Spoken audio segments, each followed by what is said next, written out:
What is going on, people? Man, I am so excited to be back here inside of the Parker Banner Kent and Wayne studios for Superpowered Pop.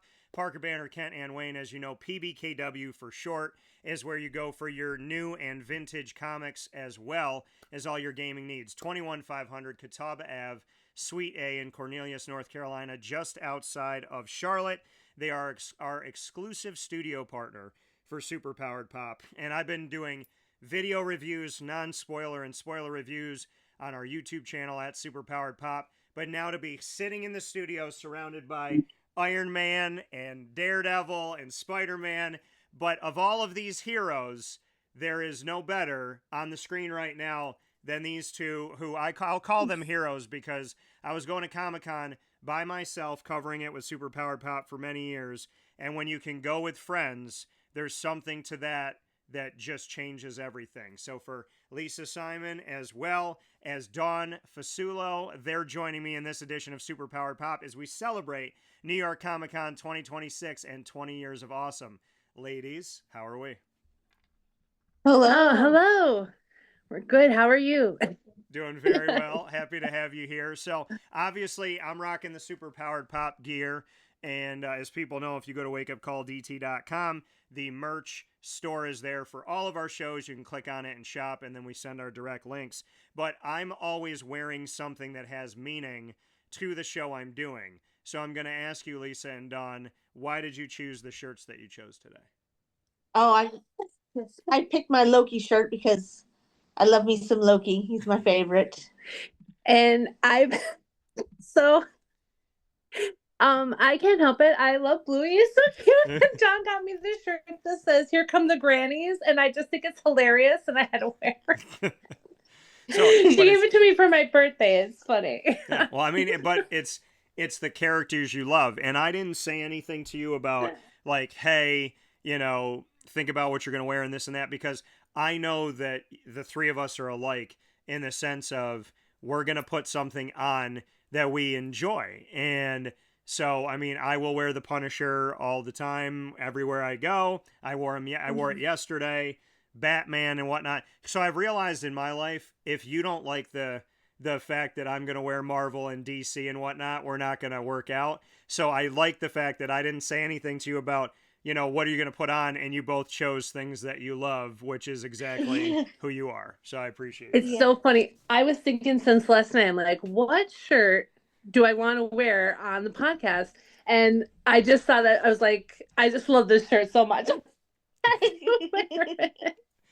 So Dawn, we were talking off the air about how much you love Loki. Oh, yes. So where did the love for Loki begin? And do you love the villain more than the hero? Oh, you know what? I love when he plays the villain, but I personally feel that he's just wronged. He's just, people just think they just don't understand him correctly. He's not really a villain. But I think it's terrible to say, because I think what made me love him was Tom Hiddleston. The first Comic-Con panel that I saw him in, it was the Avengers. It was just the Avengers, right? It was the first Avengers. Yeah, it was 2011 because they came. I'm trying to think. It was the first time they were there. Yeah, and the movie was coming out that May in 2012. So they had a great panel, and we knew that Chris Evans was going to be there. Mm-hmm. Yeah. We knew about Clark Gregg, right? Yes. Or Greg. I'm sorry. Sometimes I get that confused. And Colby Smulders. Mm-hmm. But everything else we didn't, like, we knew, I didn't really know who Tom Hiddleston was, to be fair. Yeah. And he came out and he was so charismatic and so wonderful to the crowd that you instantly, there was no way no one loved didn't love him when we left. Like we were like, oh my God, he's great. Yeah. And the surprise guest that day was Mark Ruffalo. Yeah. Okay. Yeah. So that started my love. And then as much as some people don't like the Thor movies, I love them. I love the cheese. I don't know what it is, but I love the Thor movies, and I love him in them. So I don't know. I can't. I love the Thor movies, though. I do. Yeah. Yeah, I would say I'm gonna rank them, and you can agree or disagree with me. So there's 4 Thor movies. Mm-hmm. Thor. I'm gonna say Thor. Well, it's funny how I rank them because it's how they came out. I'm gonna say Thor, Thor: The Dark World, Thor: Ragnarok, and then Thor: Love and Thunder. I actually will rank them 1 through 4. 1 through 4. I have to agree, and that would be my ranking as well. Yeah, I loved Ragnarok for the fun of it. Yeah. I like seeing Planet Thunder. Hulk of sorts, and we actually got to see Beta Ray Bill because he was on the tower, even though like we didn't see the character. So like it's cool that I like it for that. I like it for Hulk fighting. I like it for having Big Dumb Hulk because that's one of the impersonations that I do. But yeah, I mean I would say Ragnarok. I didn't mean to interrupt you, but Beta Ray Bill, that was what kind of caught me. That and Planet Hulk. Yeah. But I loved the first one. I loved the first Thor. I love Kenneth Branagh. I love that he directed it, and I thought it was. I know some people say it's a little slow, but I loved it. Like I thought it was really good. Yeah. We saw them all in the theater together, right? I think so. Yeah. Just the last one. I think Christian Bale was so good in it, and he was like very serious about his character, and I just felt like the rest of the movie didn't like quite like match that energy. So that was my only issue with it, because I do love Taika Waititi, and I think he's the one who directed the last 2, right? Yeah. And I do enjoy him, but I just felt like the energy was a little bit different between what they were going for and then what he brought to that role. So but I love Chris Hemsworth. I just she's a Tom Hiddleston fan. I am too, but I love Chris Hemsworth. Like he's Thor. I think when you know Gore the God Butcher and you know that the Necro Sword is a symbiote and it's connected to, the line that eventually gets to Venom and they can't use it. So because they don't have the rights because Sony does, it's like you picked a villain whose weapon you can't use and he's known for his weapon, and then you make his weapon look like Excalibur. You call him the God Butcher, but he doesn't butcher any more than one of the gods, lowercase g, at the beginning of the movie. And then I remember I talked to my buddy and I said, why would you have Gore the God Butcher and you don't butcher any gods? And he's like, well, you got to understand this movie's made for 6-year-olds. And I said, the blood is gold. It's not red. So that takes away from like, even if you see somebody getting slashed up, it's gold. So it kind of takes away from, like the nasty of it all. It's not like the Punisher. And then I said, wait a second, if this movie's made for children, why is there like a 5 to 6 minute scene about orgies with Zeus and they're talking about Satan and all this other stuff? So I don't think he really had a remark for that. But I mean, Love and Thunder, the best part of it to me was seeing eternity, like seeing one of the most grandiose characters of Marvel Comics actually shown on a screen, and seeing kind of the outline of eternity, and that you see, like all of these galaxies and whatever within eternity. I thought that was cool, but yeah, Gore the God Butcher didn't have his weapon, couldn't be himself, and the fact that he was defeated by a bunch of children shooting rays out of stuffed bunnies, and none of the kids had a scratch on them, and they all defeated this massive villain so easily as like 8-year-olds. I felt like the movie got lost in this really kind of strange acid trip, and they tried to make it funny where Thor has gone from being a very strong and serious character to kind of a bimbo, and I think Doomsday is going to bring him back to the character that has a lot of weight. I think. I'm so excited for Doomsday. And that I'm not gonna lie, I feel like that's my number one wish for Comic Con 20. And it does work out perfectly. Like if you think about it, I always like when we're doing Comic Con for myself, like I always try to think, well, what's coming out within like 6 months of Comic Con? And that comes out December 18th, right? I believe, Yeah. Doomsday. Yeah, it's actually And going to be opposite Dune 3 because they're not changing the date. right. How perfect would it be to come to Comic Con and everything that like the Russo brothers have been to lately, like is it South by Southwest and things like that. RDJ has been there. So, and I can't express what we would do if RDJ showed up at an event because we've been very lucky, very privileged to have met a lot of um the Avengers, and he would I mean, he's just the pinnacle, right? Like to meet him would be, or just to even see him on the stage and talk would be amazing. So, Well, I mean, I hope so. You see my helmet, my goatee. Yeah. My goatee was made in appreciation and connection to Mr. RDJ. I wear my Doom hat all the time. I'm an Iron Man fan. Now I'm rocking the Doom stuff because of RDJ. So I'm just gonna say this. I know that toward the end of July we have San Diego Comic-Con, and out in San Diego they're closer to Hollywood and it's easier to get the actors there because they live out there. But let's be real about something, okay? New York is one of the greatest cities in the world. It is one of the most recognizable cities. Madison Square Garden is within walking distance from the Javits Center. And so many of these heroes are based in or have fought in New York. The first Avengers movie was the Battle of New York. Spider-Man has his next installment this year in New York. We know that Hell's Kitchen is right by the Javits Center in real life. We know the Punisher is down there. The Hulk has found his way to New York. So if all of those things are happening on the big screen, it would only make sense to make it even more real by bringing those in New York to New York.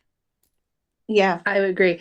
I feel like I've been going to Comic Con since 2009. So is Dawn, right? 2009. Same for I think it's the same for me too, like around that time. Yeah. In fact, my first Comic Con was actually in February up in New York. It wasn't it was the next year they started and then kept the tradition of October. But I always felt like San Diego Comic Con was very movie Hollywood driven. Yeah. And New York Comic Con at one point was very TV driven. I don't know if it's because like of the fall lineup and because like The Walking Dead, which was one of my favorite things that used to come to New York Comic Con. Like they always focused a lot on TV, which was fine. But then, like I said, in 2011, when they brought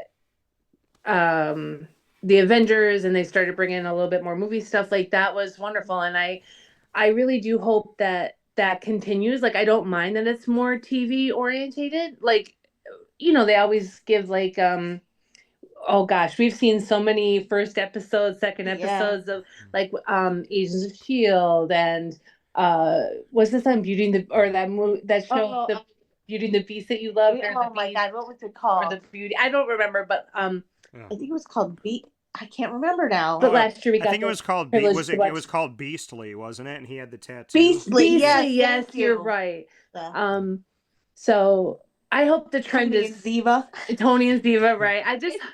I hope, but New York Comic Con has I think Chris Pratt has come the last maybe 3 years promoting things, and the Russo brothers were there. So I like that New York Comic Con is getting more of that, and it's more Hollywood a little bit more, Well, and Marvel didn't go to San Diego for so long. They kind of stopped going. Well, and I think Disney every other year, the odd years for D23. This isn't one of the odd years. So, to have them come to New York City. And last year, they brought the Defenders, right? They brought Jessica Jones before she showed up in Daredevil Born Again Season 2. I got to, get her autograph. I got to speak with Charlie Cox, Daredevil. I actually got to spend a few minutes with him beyond just a hi-bye. and he was extremely nice, which makes me happy because I've loved the Daredevil character since back in Ben Affleck's movie. And then on top of that, I got to, meet Michael Coulter, Luke Cage, and we had the longest conversation about a lot of different things, and he was extremely receptive of me, my show, what I was doing. I met Deborah Ann Wall, who obviously plays Karen Page, so I felt very, very spoiled. The one thing that really made me sad, though, is that the guy that was supposed to be there, that I bought ticket, that I was this was if I could go see anybody, it was this guy and Charlie Cox, is that he was up on the website, but then he was in one part but not in another part because he was supposed to come and I guess he had to cancel, was that Jon Berthal, the Punisher, was supposed to be there, and Berthal has not been to Comic-Con since being in Daredevil season 2 on Netflix and then promoting his upcoming Punisher series, but they didn't call it the Punisher. It was on the last day, on Sunday, on the main stage, and it was called an interview with Jon Berthal or an hour with Jon Berthal, and at the end, they really started talking about the Punisher. So, John, it's been a while. We know that in July, for Spider-Man Brand New Day, you're going to be on the streets of New York. So I would just venture to say, if One Last Kill is on the streets of New York and Spider-Man's on the streets of New York, then in October, isn't it still your city, John? And shouldn't you return to see us all in October, John, since you were one of the few people that Marvel had with us? And I just think it's time for the Punisher to come home. I could not agree more. We need, John, if you listen, we need this to happen. Please come to New York Comic Con. And I won't be sad if he doesn't show up. I just don't understand. One Last Kill was phenomenal. Yeah. I loved it so much. I loved spoiler alert that Karen, I just loved it. And I'm very excited for Daredevil season 3. Especially because with all unfortunately the leaks, but it's fine. We know who's coming back. They've been setting it up, but yeah. I'm just really excited for that. And I'd like to see John come to New York Comic Con, and I will be all Punishered out. Yeah. You've both agreed, even though Lisa likes Jon Bernthal's Punisher and Dawn does not. She's not a fan of Jon Berthal. You both agreed that at least one of the days I should dress up like the Punisher. Yes. Okay. So yes. Yes. So yes, Dawn, awesome. tell me why you are not joining Lisa and I for one batch, two batch. Why are you not in that? I don't know. It's something. Ever since The Walking Dead, Thomas Jane was my Punisher. Nothing against you, Thomas Jane, but yeah. Thomas Jane was my Punisher until it was Jon Berthal, but I still love them both dearly. Yeah, I still like him. I don't know. Maybe I'll have to give it a shot and watch some Punisher with Jon Berthal. I think she has some residual hated him from Walking Dead. Yeah, I think it's because Shane was such a scumbag in The Walking Dead but you got to kind of just put it away. He just plays he's such a jerk. I am trying to say, I want to say stuff, but I can't say, I'm trying to censor myself. So I don't know if he actually is this person in real life or if he is just really good at playing this person on stage. I think he's really good at it. Dawn, I will tell you this. Thomas Jane is a fantastic, incredible Punisher, and I will never take anything away from him because he's the reason why I like the Punisher. He's the reason why I wanted to know the story. I felt connected to the Punisher since college at Marywood, where we both went, and it's all because of Thomas Jane. The reason why I have a shirt with the Punisher logo on it is because of Thomas Jane. So I will take absolutely nothing from Thomas Jane at all. I will just say that I think they've both done a great job, but Berthal has, what Thomas Jane started, and my love for this, and feeling like I was on an island by myself. Bernthal has shown a love for it that parallels my love for it, and I feel like he's just given the character life and a whole lot of meaning.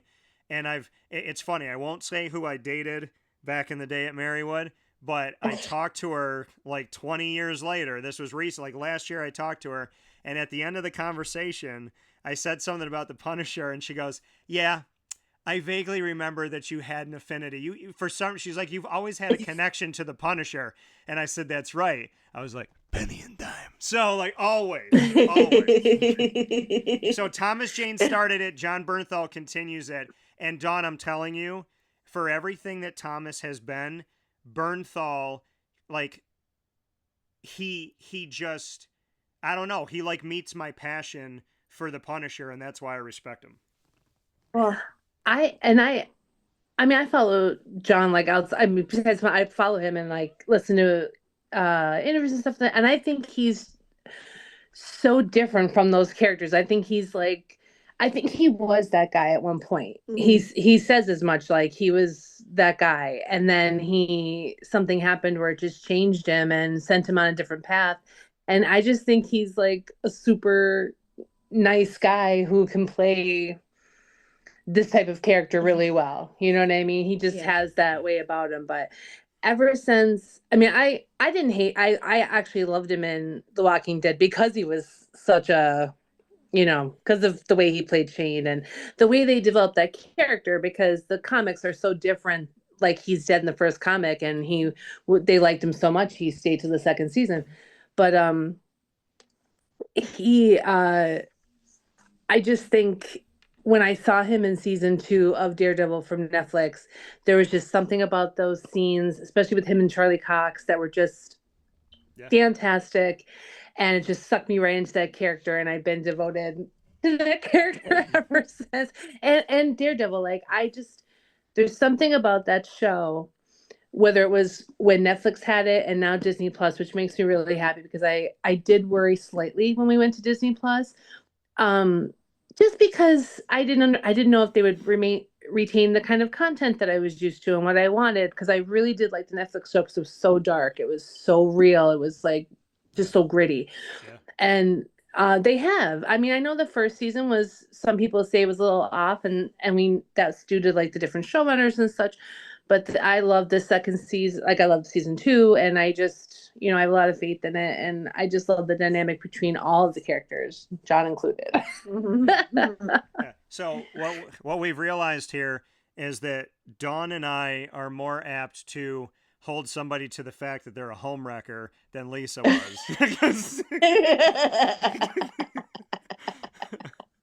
But I've forgiven John because he went from homewrecker to his entire family was killed in front of him in The Punisher. And so, but there's just something about the way he does it. And like I told you all, I have 2 Punisher shirts from Thomas Jane, Punisher time. I have a Punisher shirt that feels like it was painted. The skull was painted on it. I have a Punisher rain jacket with the new logo. I have a Punisher hoodie that I actually got at New York Comic Con 2025 from Heroes and Villains, because I absolutely love that place. And I have a Punisher watch that people will compliment. They're oh, I love that black and gold watch, and then they don't even look close enough to see that it's the Punisher's face. It's a Punisher's skull, and it's gold, and it opens up here to show you like a clock. And so I'm very, very much a Punisher fan, and I think Bernthal has helped to make this like a mainstream thing. But the fact that he's going to be with Spider-Man, and he is a guy who is literally, I mean, we've seen some of the photos from the movie. Spider-Man's running behind him, and Spider-Man's your friendly neighborhood spider. He doesn't kill anybody. And John's got a gun out in front of Spider-Man. And what's this kid going to do if Charlie Cox can't stop him from shooting people? What's Spider-Man going to do? And will Spider-Man rub off on the Punisher? Will the Punisher rub off on Spider-Man? Because it's just hard to believe that, we're going to see a man with a gun who murders people with your friendly neighborhood spider. I mean, I feel like that dynamic's going to be interesting. I definitely think it's going to be interesting. And secretly, I hope that Charlie Cox shows up. And I know he's said no multiple times he hasn't or he's not in it, but I mean, we're fighting the Hand. How can we not have Daredevil, who's in jail?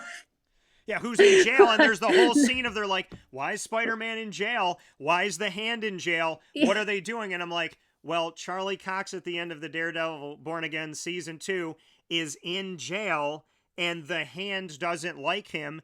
Easy place to kill him because the rest of the Defenders aren't there. So they sneak into the jail to kill Daredevil, and who saves him? Spider-Man, who releases him from jail, and then they both jump out the window because there's a whole lot of Hand people and one spider coming at them, and there's probably someone that was rubbed out of that scene. There's no, and I've said this before and I'll say it again, there is no way, if it's not 100%, 99.9% of me believes that there is no way, shape, or form that the Daredevil is not going to show up in Spider-Man Brand New Day. And not only did I believe that before the Daredevil season 2 for Born Again, but now that I know that he's in jail and we see the jail scene, I went from 99.9 to 99.99999 that we will see Daredevil.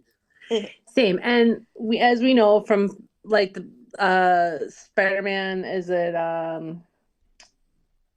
the third one, whatever, I forget, the Brand New Day, and what is it? No Way Home. But No Way Home, I'm sorry, that's right. They scrubbed out Andrew Garfield and Tobey Maguire. You know what I mean? So yeah. Marvel, we know you've done this before, Mm-hmm. So I mean, I will love it I'm just very excited for it. So if he doesn't show up, like, I'll still love it, but he's going to show I up. Can't, it would just be the best. Dawn, you like Charlie Cox, so you like Daredevil, right? I have not watched the new Daredevils. Dawn! I know. I'm so far behind. I handed my nerd card, you know what I mean? Like, I'm so out of it. Well, I don't know if it's that, like, yeah. I never thought I would get Marvel fatigue. I had a little bit. I'm not going to lie. Some of I think Endgame was such a wonderful way to end that entire phase of Marvel. Then we tried to do something different.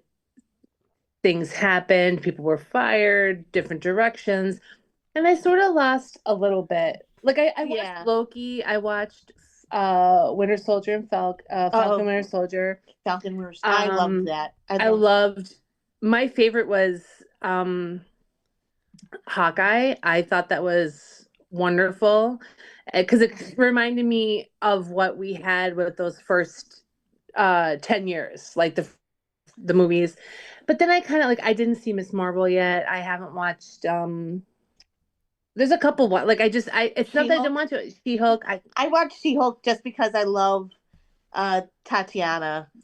So I like her too, but I got halfway through She-Hulk and I was done with it. I couldn't do it. They made Daredevil a bimbo that was carrying his boots from a one-night stand, and all of a sudden he had a new costume. Like, what I can say about She-Hulk, Dawn, I tried. I'm with you. I tried to give it a shot. I gave to Tatiana.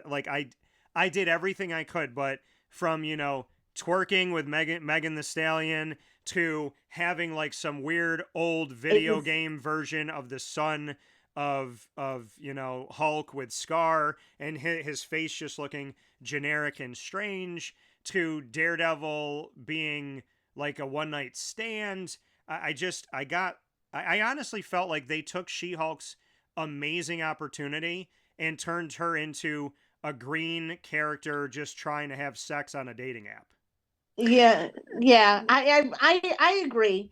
I watched it just because I like the actress too. Yeah, actress. I do like the actress. But I agree, it was not Marvel's best. And I realized, I mean, I know that's the comics. Like, I know she breaks the fourth wall in the comics a lot. Like, so it wasn't. I respect that they tried to follow that. It just was too corny for me, and that was my whole thing. I did not like what they did with Daredevil. That's not my Daredevil. No. That is a Daredevil from another universe where Charlie Cox is a hoe. I mean, that's just. Yeah.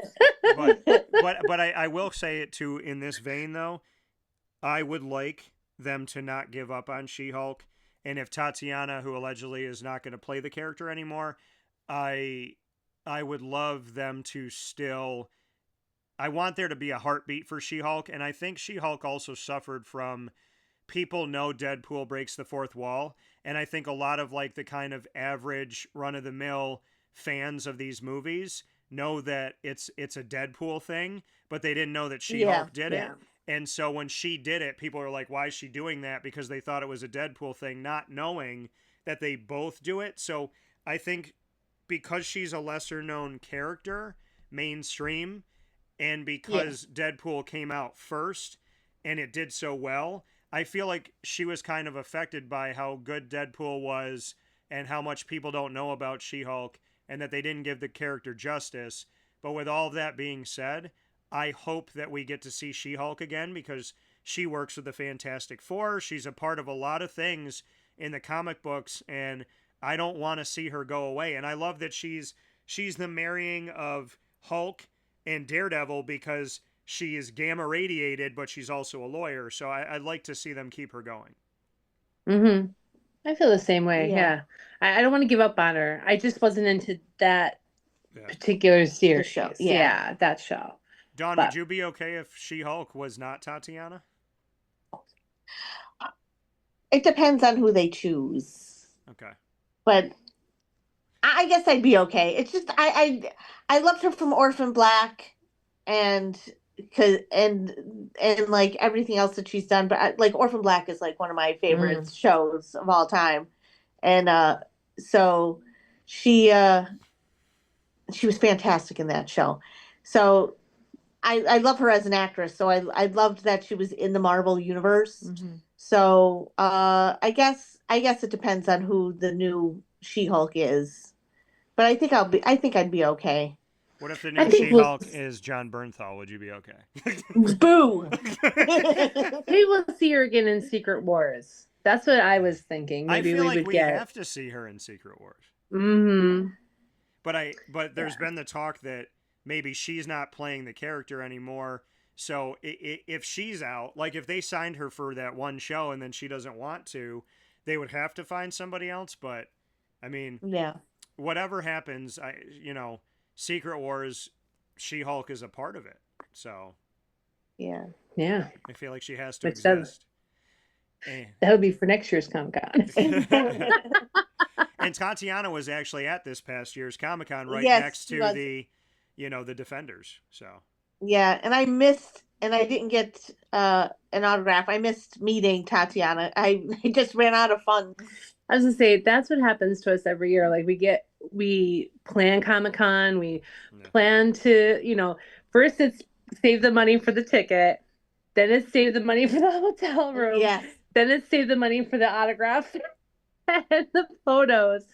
And sometimes you're just like, I'm tapped out. Tapped out, yeah. Well, I think, and you and I, we talked about this off the air, but it was a topic that we wanted to discuss for Comic-Con, is that, you've been going for so long. And in my brain, I'm like, I thought I was going back in 2009 when you started to go, but I went after because I feel like this might be like my 9th or 10th year. It would be cool if I can figure this thing out and it's 10 years because then on their 20th anniversary, it would be my 10-year anniversary. But when I started going, VIP, we're talking, you're spending $200-$300. And I spoke with Dawn about this last year before I had met Lisa. I was like, I'm trying to figure out what ticket I want to get.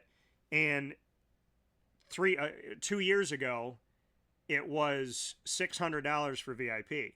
And then last year, it was $900. And then when they added in all the fees and the tax, it was almost $1,000. And I said to Dawn, I go, I can't justify an extra $300+ for what I use it for. I said, I use it so that I can go to the VIP room and sit down, put my bag down. I use it to go in that room and charge my phone, for them to take my bags if I'm coming from the airport or to the airport. So it's like bag check, sit down and charge my phone and get a free snack. And for the fact that probably the other thing is that whatever room caps out, they have to let you in. So you don't have to stand in line to tap your badge. You don't have to. And then if, the main stage or the Empire stage or one of the side rooms or whatever fills out, they still have to let you in the room.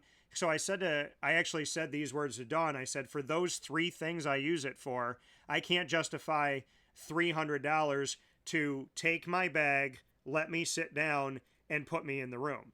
Like, I mean, it's just because you don't get a discount on being able to see, get autographs and people. A lot of people don't know that with New York Comic Con, if you've never been there, you buy your ticket and you spend, $4, $6, $1,000, and when you're done with that, you have to now spend for each person who could be 100, 70, 40. I think last year I spent $400 or $500 on autographs on top of my ticket that I bought. So, before I get my hotel, I got $1,100 and my hotel's $1,400. So before food and before my flight, I've spent $2,500 to get 5 autographs and go to the show for 4 days. Yeah, absolutely. I don't, back in the day, in 2009, when I first went, like I said, it was in February, I found out 2 weeks before Comic-Con, because I didn't even know it existed. And I found out that Joss Whedon was going to be there. Yeah. Don and I didn't know each other at the time. Don tried to get tickets. Is that when you were sick? That's when I got sick. So yeah, I went to get tickets and it was so cold and we were walking around the city. I ended up getting ended up with a fever and everything. I got really sick, but I couldn't get into Comic-Con because there were no tickets available. And I literally bought my tickets 2 weeks before, because at the time they only did Friday, Saturday, and Sunday. There was no Thursday. And I went because Joss Whedon was going to be there, and I'm such a fan of Buffy that I stood out with just a sweatshirt in front of the Javits Center for 13 hours to get one of the 100 tickets to meet him, and I was the second in line. I got pneumonia for 2 weeks after, but it was worth it, and I got to meet Joss Whedon, and when he was doing Dollhouse. Yeah. And then the next year I remembered about it, and that's when you and I met. That's when we met, yeah. Because we worked together, and I think we got VIPs for that year. You got an anime VIP. I got an anime VIP. You didn't have a VIP at I that didn't time. have. Oh, okay. No, you got it the next year. The next year, you're right. Year, yeah. But when we got them, they were $200. Yeah. They'd have a dedicated room to us that was sort of like, if anyone's been to the Javits Center, it's very big. But at the time, they didn't have the new edition. So they had like a tiny room for VIPs where you get free water. They did a bag check. You could like sit in there and relax. And it was more central to everything. Yeah. And it's just, as it's increased, like I think the last time we bought VIPs, it might have been $500 a piece. Yeah. And then we stopped because it just got, for what you get for the VIP, which I realize to some people is, if that's your con and you're going to go all out, sure, then do the VIP and that's your thing. But we do so many other things throughout the year. We just can't. No. I can't do that. So, and really like for the water and stuff. And now the Javits Center is so much bigger because of the addition. Yeah. Where they put the VIPs. It's so far away from everything. By the time you get there and relax, all the way to the end, and yeah, like you said, yeah. By the time you get there, you're away from everything.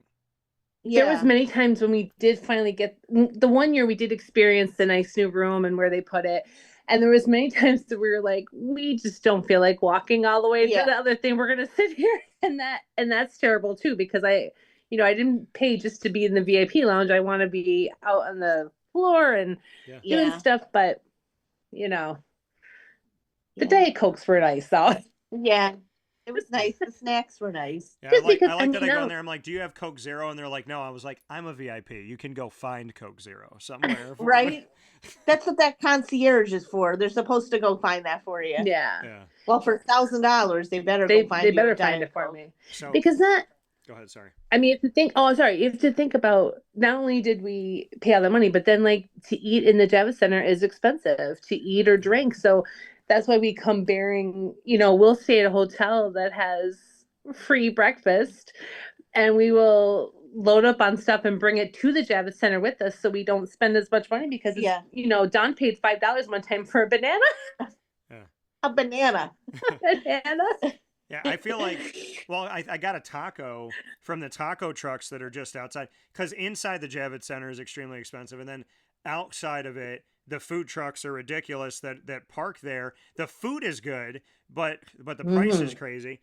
I got a taco years ago, the first time that I tried any of the food trucks, and I kid you not, having Hispanic blood, let me just make this real for everybody. Taco, not plural, this big. It was a great taco. It was $13. The lime that they had with it was almost the size of the taco. There's just a slice of lime. And I remember, and so I found a pizza spot where you come out and you literally just like walk up a couple blocks, and they have all this stuff in there, all these drinks, and they have all the specialty pizzas, and the slices were a couple dollars a piece. And I got these like really cool, unique slices of pizza, like baked ziti and pizza and this and that. And I think it cost me like $5.98 for 2 slices. And I was like, well, so I guess what I'm getting at here is, because we go to the con so much, and since you and I, like the three of us have now done it together, what would be some advice that we have for people? Let's start with the food, of essentially branching out our conversation of don't eat at the con, be somebody who kind of like gets there, gets a lay of the land, walk around a few blocks. And because I actually have some advice in the food world of where I would go. So I'd love to get your thoughts of, like, now that you've been there so much, do you have spots you like to go to that are, not only cost effective, but that you actually look forward to going to? White Castle for me. I love me some White Castle. She does. So like our hotel that we stay in, it's close to White Castle. Homewood Suites. Homewood Suites. So it's close to the White Castle that's there, and it's close to this pizza place that we tried that was delicious. And it was like, we stumbled upon it last year. Because we got there early. We got there Wednesday night. Pardon me. And we found this wonderful little dive place about a block away. Yep. And for 2 slices of pizza and a can of soda, it was $5. Remember? And I think that was the best pizza I ever had. I'm not lying. It was wonderful. Yeah. So, I mean, sometimes we'll splurge. One time we because we're foodies too. We went to like an Italian place one time. Yeah. But normally my advice to people is bring snacks. Like bring water, bring your snacks. Pace yourself throughout the day. Like, make sure you stay hydrated, because it is an extremely long day. Like, we'll get there at like 9:30 to get into the floor for 10. And sometimes we're not leaving. Depends. Like one year we didn't leave till midnight, right? Yes. Because of some late things, after parties that we found and did.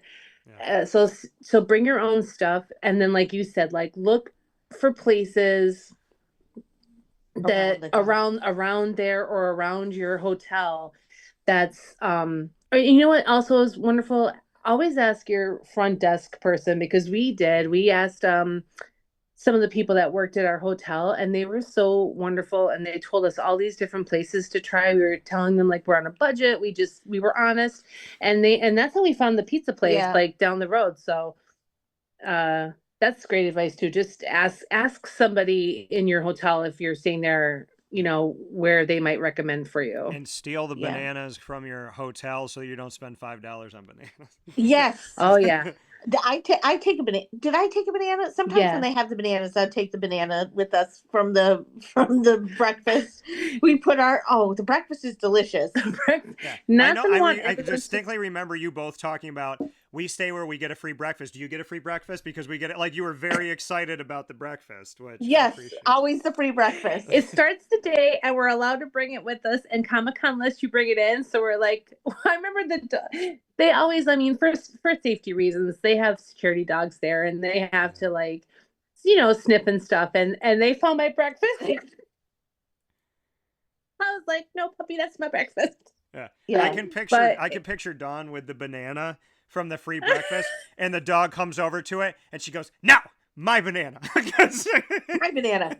I am not paying $5 for no, but they let you take because for me, the hotel I stay in the same hotel because right around the corner, literally a couple steps outside of the hotel, there is a bagel shop.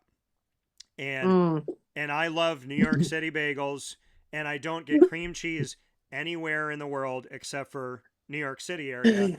And so I go there every morning. I go and get my bagel.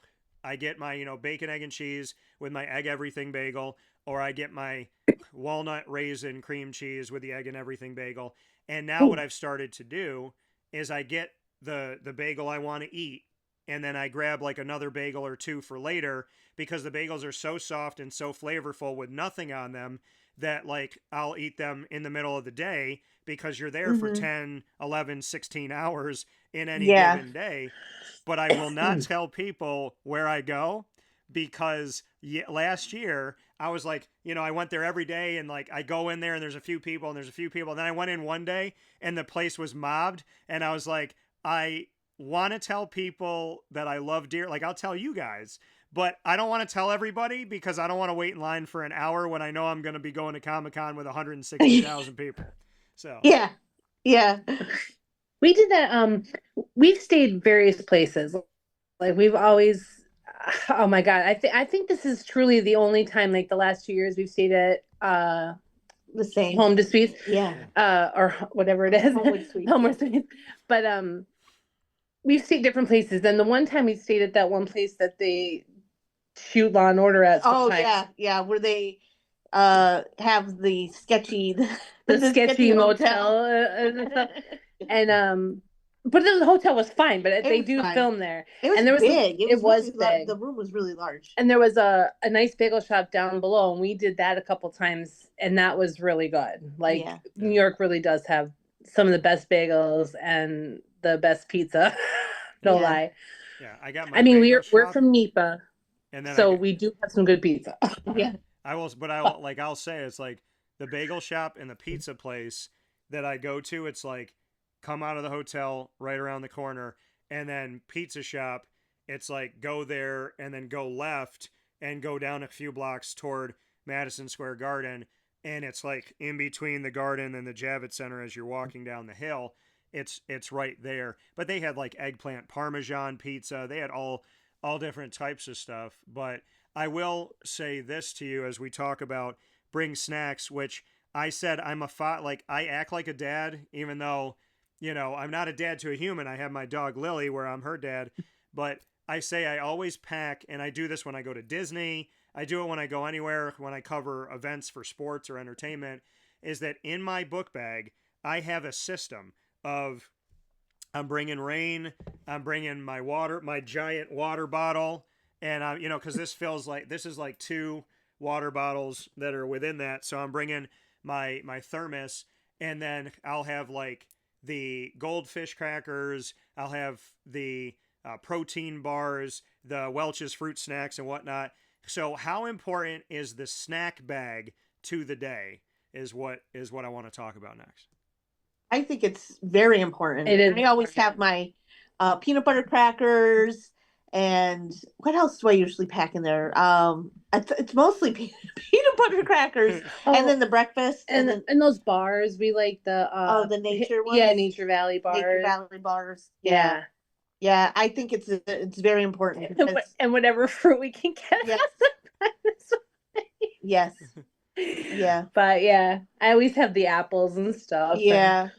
We're always snacking through the panels and stuff like that. That's the best time because I just love to listen and I just snack then, and then this way you feel better as you go because it is a long day. Yeah, and you're standing. I mean, people. I know this is crazy, but like that's all concrete that we're standing on. They don't have any, wonderful padding or anything like that. So by the end of the day, you're dead.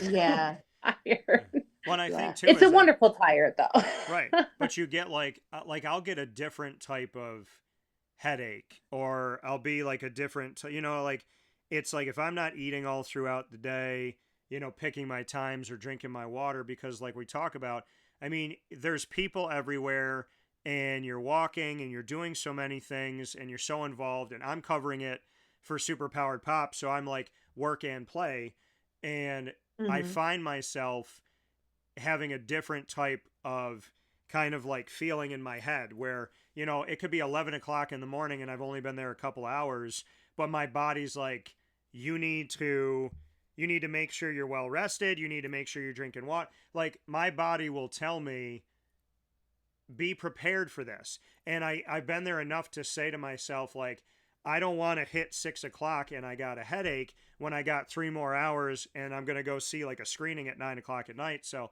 I think what we're talking about now is crucial, of like, this is a lot on your body. It's a lot on your mind. And it's exciting to think about going to Comic-Con, but it doesn't matter what your age is or like the state of your body. You could be 100% healthy, 18 years old, you know, but this show will make you tired because, like you said, walking on the concrete, you're going everywhere, there's long distances, and, you know, the food's expensive, and you have to kind of pick your parts, because if you're doing so many things back to back, unless you have snacks, you don't have the time to eat. So you have to really plan out your day, because your body kind of is like calling to you throughout the day saying, you got me here doing all these things. And I feel like there's just a different type of tired, or a different type of kind of wear that you put on your body. And without the snacks and without a plan and without, you know, getting your water in, I think you can kind of crash really early in the day. So I think it's important what we're talking about. Yeah. And I was just going to your point, I was just going to say, we have, like, as soon as the schedule is released, Dawn and I will start to plan it out. We don't always do the same things. Yeah. Like, so we just and I wouldn't have time to, because I mean, you're right. There's 160 some thousand people at this event on a given day. Think about waiting in line for the hamburger, for the water, for the, like, Starbucks has such a line all the time. And like, I just don't have time for that. Like, I'm not that person. I have to be where I need to be all the time. Like, there's no time to stop and do that kind of stuff. And if you're not at a panel, you're on the floor, like, especially for me, like, I'm on the floor getting those free books, or, you know, standing in line. She loves her books. But, you know, you gotta, there's certain times for those things. You can't just like, or like the pins last year. Like, oh my God, that was the best. Last year, if you remember, they had Disney, they were releasing like a new game, a new card game, and our trading cards. And then Topps had, if you went, you could register and get your mystery pin. They had 4 different pins. Yeah. And we had to be there at the times in order to register, because if you wanted them, you know what I mean? Like, you just can't mess around. So you don't have time. Nobody has time to go stand in line for food. No. You have to tell your body, sorry, you're going to deal with these little snacks that I have, because I ain't got time to wait in line to get a Well, I think that's the thing, is like, cheeseburger. When you're doing that with your body, and like you said, I mean, you're waiting in line, and there's all of these, like, if you're not in the line at this time, like if you're not at the line within the first 10 minutes of the line opening, you're not getting it, like, because there's so many people there, and you have to be in certain places at certain times. You know, I always kind of feel it here. Like, I feel like the pressure in my head of my body being like, I need something. And if you don't have the snacks, and you don't have that way to sustain yourself, you have to think about it. You're going from a line to a line to a line to a line. And so, you know, you don't really, if you're scheduling out and trying to get the most of the con, you don't have time to wait for the cheeseburger or go outside and, you know, go to the food truck and whatnot. That's why I get up early. I go to my bagel shop. I get what I want. I get something for later in the day. But I mean, you've brought up great points, and to the point of last year with, you know, Disney Lorcana and Topps and everything that was going on, that you were in line every single day. And if you didn't have something to eat or something to do, you know, you can easily get that headache or start to feel heavy, or your eyes can feel, heavy and whatnot. So I think the point you brought up is well taken, that when you plan this out, you're so excited to do it that you're not necessarily thinking about, by the time I'm done with my morning, I just waited in 3 lines to do 3 things in the span of like 2 hours and 15 minutes. If you don't have food, your body's, now it's 12 o'clock, 1 o'clock in the afternoon, and what are you going to do? So you got to be ready. Yeah, absolutely. Yeah, Absolutely. I think the best thing for any con, but Comic-Con New York especially, is just prepare yourself. Just try to prepare as best as you can with making a schedule, thinking about your snacks, your water, and then, executing it to the best of Comic-Con ability. Yeah. I will say this. So hotel wise, when do you buy your hotel? When are you putting the money aside to get it? Because that's been an age-old question for many years with me and other people, is when do you get the hotel? Well, normally, like years before, I would book it like probably right after as soon as I could book it for the next year, I would book the hotel. But now I go through the Comic-Con site. Like Comic-Con has like a block of hotel rooms and stuff like that. Yeah. That you can then go through there and book a hotel. And it's cheaper. Not that much cheaper, but it's cheaper than going directly to the hotel and stuff like that. Just because I think they get a discount for how many rooms and stuff like that. Yeah, I'm sure they get like some kind of like room block discount. Yeah. But so I have to wait till that. But I'm worried is they don't have anything on the site as of yet. Mm-hmm. So that makes me worried. So I don't know if I should book it now, which I should have booked it earlier. Right. Because right now it's like astronomical for the hotel. It's like $3,000 for the room. Is it? Well, the problem is October is not only is October Comic-Con season in New York, but it's also leaf peeping season, and people love to do New York City in October. It's like one of the prime times for visitors. So, you are going to pay a premium in the city for that month. It just is what it is. There's a premium for everything, though. It's like if you take an Uber, there's a black car tax. If, when you stay at the hotel, you pay all this money to stay at the hotel, and then they're like, yeah, when you're done, there's something for each day. There's like a New York City tax. There's a hotel tax for like where they are in New York City. And then like at the end of your trip, you get like another $69 bill because you paid every day for the right to stay in a hotel on the plot of land that they're at. Like it just, I honestly feel like New York every year is just making up random taxes to make it more expensive. I'm not, and we've tried to do what some people do, and like we've thought about staying outside of the city in Jersey and saving some money that way, but the trains or whatever route you're going to take to get back in and back out from the city, you don't know if they're going to run at the same time. You don't know how long you're going to be at Comic-Con. You don't want to be late for something in the morning. You don't want to miss the train or shuttle coming home afterwards. Like there's a lot of, and it comes out to just as much anyway if you stay in the city as if you stayed in Jersey.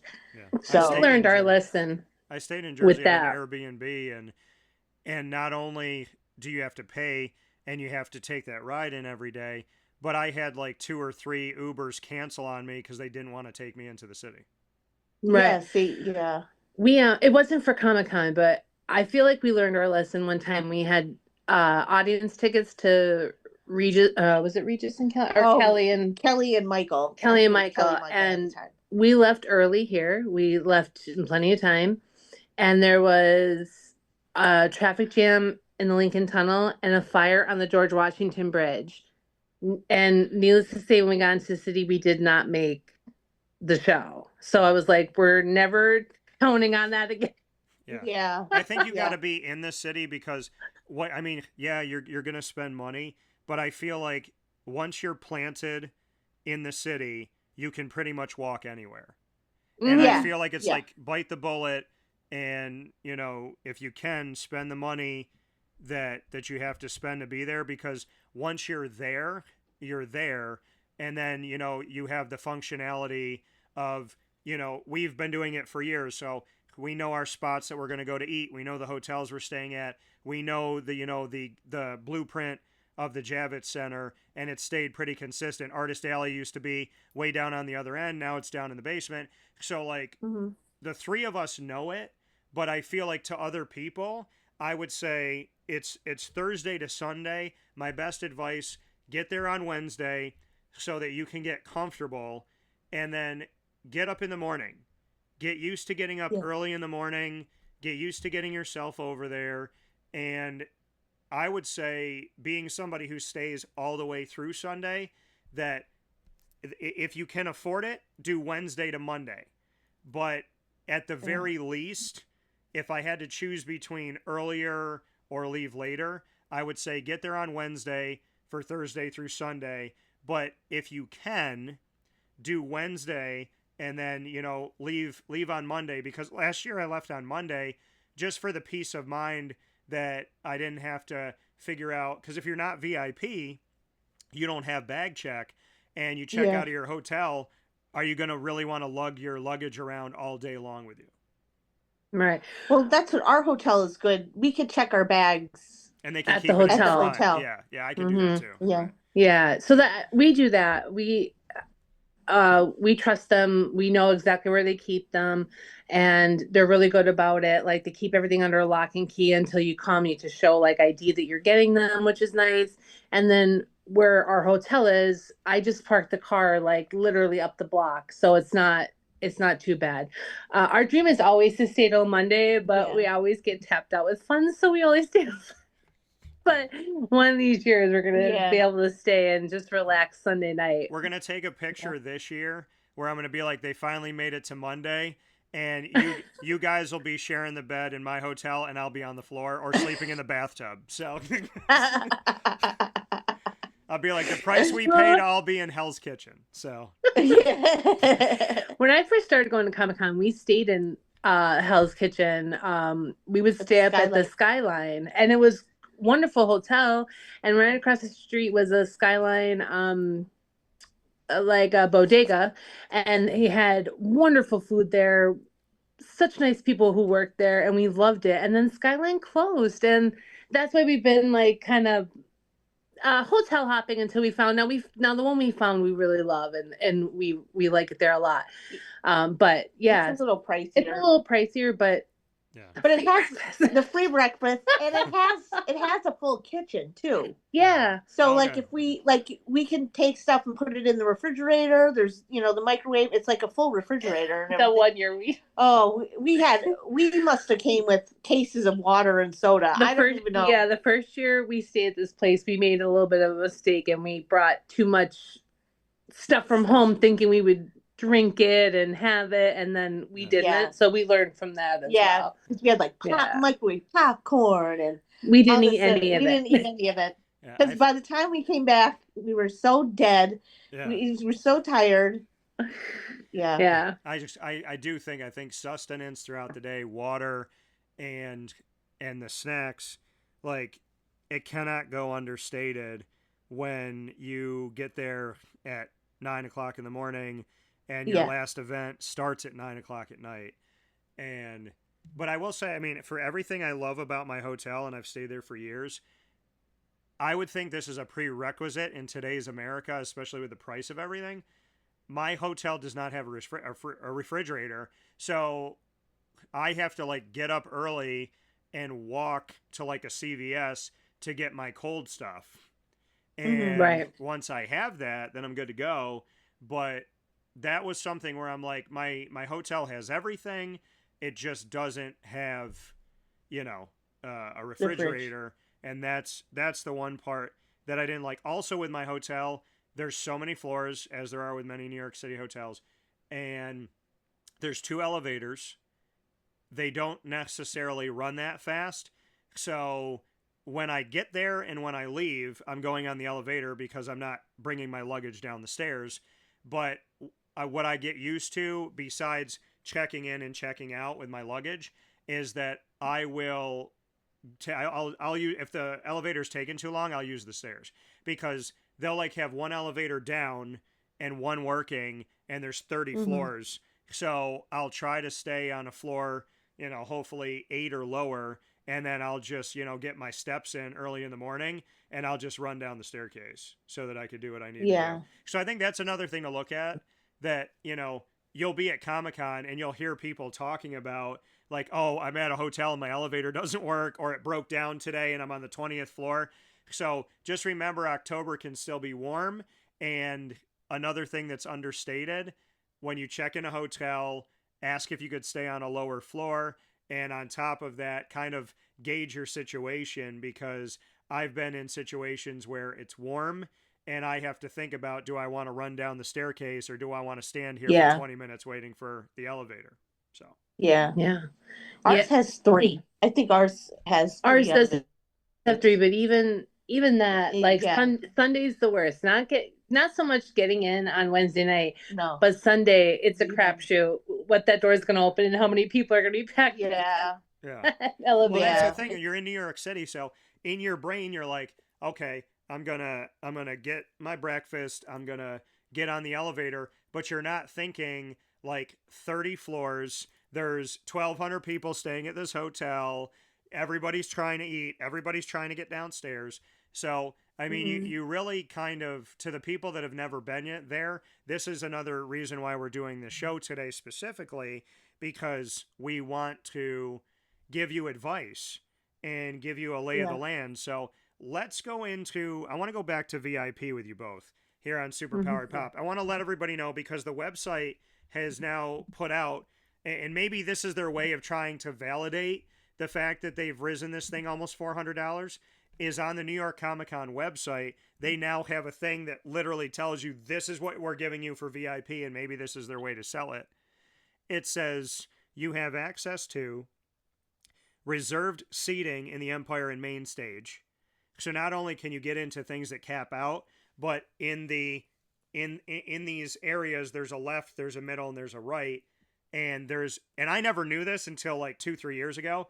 And so I never sat there when I had VIP, but there's access for like handicap seating, but there's also access for the VIP that if you're going to an event, you're sitting closest to the screen. So I think that's important too, closest to like the guests that are going to be there. Guaranteed access to all other panel rooms, which is what I mentioned. First access to purchase separately ticketed events. So that's like if there's something at Madison Square Garden or somewhere else. First access to purchase autographs, photo ops, and other opportunities. So you don't get a discount, but you're the first to be able to go and pay for those events, which I think there should be a discount, at worst 10%. First access to exhibitor exclusive reservations, which cap out quickly. There's so many of them going on, and if you don't do your research, you don't even know what people are standing in line for. First access to the showroom floor with separate Crystal Palace queue, which is just like a different entrance. First access to Artist Alley with separate queue located in Hall 1C, so you can get to Artist Alley quicker. Exclusive New York City New York Comic-Con swag bag, which I've gotten it before. It's not that crazy.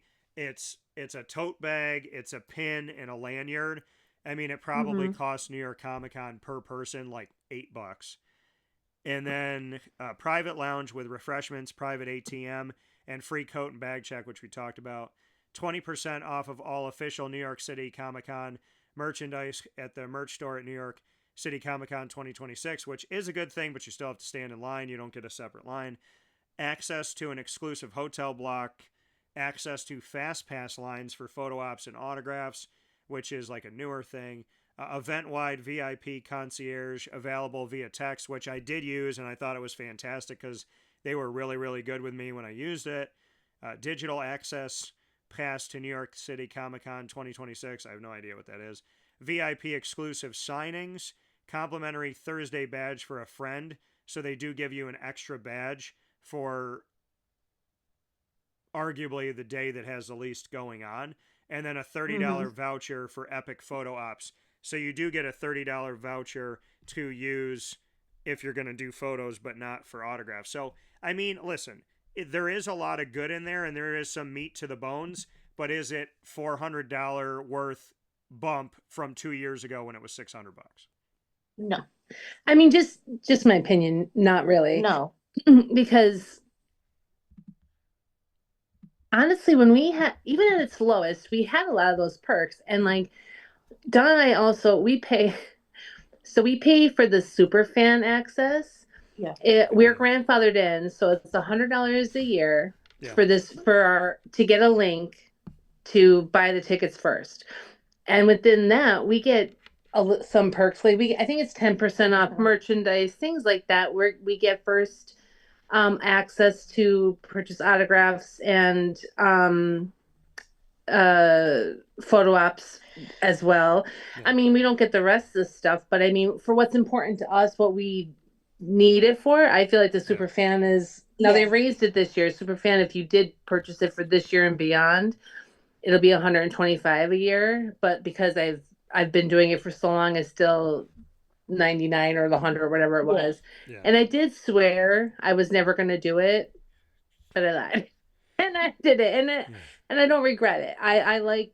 We like the early access. My only problem it stinks is because you pay for that and you're only allowed 2 types of tickets like to purchase for that, which is hard when you have multiple people that want to go and you're buying tickets for them. But I just don't think I'll ever be able to get the VIP again, or no. It's just so much money. Like like I said, for what we they're get. not giving me any sort of incentive really to want to do like $30 for photo op. Like, what is that? It'll just pay for your taxes on what you purchased. Because we all know how expensive the photo ops are, and they can run from like 100 to like 500, depending on who you're going to see. Yeah, at least. Because I think it was 500 for Mark Ruffalo or something like that. Mia McKenzie, or was it 300 or something like that? It was like been, 2 something that we like almost 300. Yeah. So it was that and the Sheamus one that you had? Yeah, no, I was trying to think what his name was. I think my most expensive was Michael J. Fox. I think Michael J. Fox was like $200-300. Like, yeah. Well, there was Sylvester Stallone was there one year. And he was $500, I think. So something. It can be very expensive. So like $30 is really nothing. I also I love New York Comic Con because they do bring sometimes, like last year, James McAvoy being there was amazing. And where else would I ever get to meet him but New York Comic Con? Yeah. So I'll pay the extra. We got in line with him. It was great. But I try not to do too many autographs or photo ops at New York Comic Con because it is such a long line. It is so chaotic. I don't feel like that's anyone's fault. It's just chaotic because of how much is going on in that area. Could wait do you know 2 what I mean? You can only have so many people. And they could break. And then like they'll come up to you after you waited 2 hours and you missed, 2 panels you wanted to go to. You haven't eaten anything yet. Maybe you didn't bring your snacks like we told you. And so you're standing in this line that, snakes and has like 3 lines here. And then it's got the like the line behind the line. And so you've waited for 2 hours and now you're like the 15th person in line. And they're like, oh, yeah, we got to take them to a panel. They'll be back in an hour and a half. Mm-hmm. And so that's the other thing that people don't know is like you have to buy separately these photo ops and these autographs, which is on top of your tickets that you bought to New York Comic Con. There's no access to the autograph and photo op stuff, and that you're waiting in line. You're probably going to miss something, or you're going to cut it close. And that even though you're waiting in line, having your time to come, having your ticket, having paid for this extra, it doesn't guarantee that waiting in line for 2 hours that this person doesn't step away for 15 minutes or an hour and a half. And so sometimes you can find yourself spending all this extra money and then wasting your day in line if you don't get there really early or if their schedule changes, because you have no guarantee that, I think Tatiana was one of those people where people were waiting in line for her and then an hour later, she's still not there. And then later on in the day, she's still not there. And I'm thinking to myself, like, am I going to give up 4 hours just to be able to get an autograph? Like, Yeah. That happened. I think it was was it the first year we went together with Jay and Silent Bob when that happened? Yeah, when we stood in line and we had to go to the Harry Potter thing. Yeah, we had because there's other, sometimes within the city there'll be other things that aren't connected to Comic-Con that are going on that you may want to do. The Walking Dead used to be at the Garden all the time. Right. And so this one particular year, we had VIPs. It was back in the day where we had VIPs. And we had purchased tickets to go see Jay and Silent Bob's. It was a podcast. Like a podcast, right? And we waited, and there was an accident, and they were stuck in traffic. They couldn't make it into and I think they were almost 2 hours late. Yeah. And we had to make the decision on whether we were going to do that or if we were going to go up to the Lincoln Center, which is where we had tickets to see Harry Potter. He was getting an award, and it was an MTV award. It was an MTV award, and Samuel L. Jackson was giving it to him. And we decided to go. She dressed as Moaning Myrtle from Harry Potter, and I dressed as Hermione from Harry Potter. We had our wands. We're running through New York City like nutballs because we needed to see this, and we did that instead, and it was a ball. Like, we had a blast. We got to see Sam Jackson. We got to see Dan Radcliffe, and that was wonderful. We did. There was a good thing that came out of it. Yeah.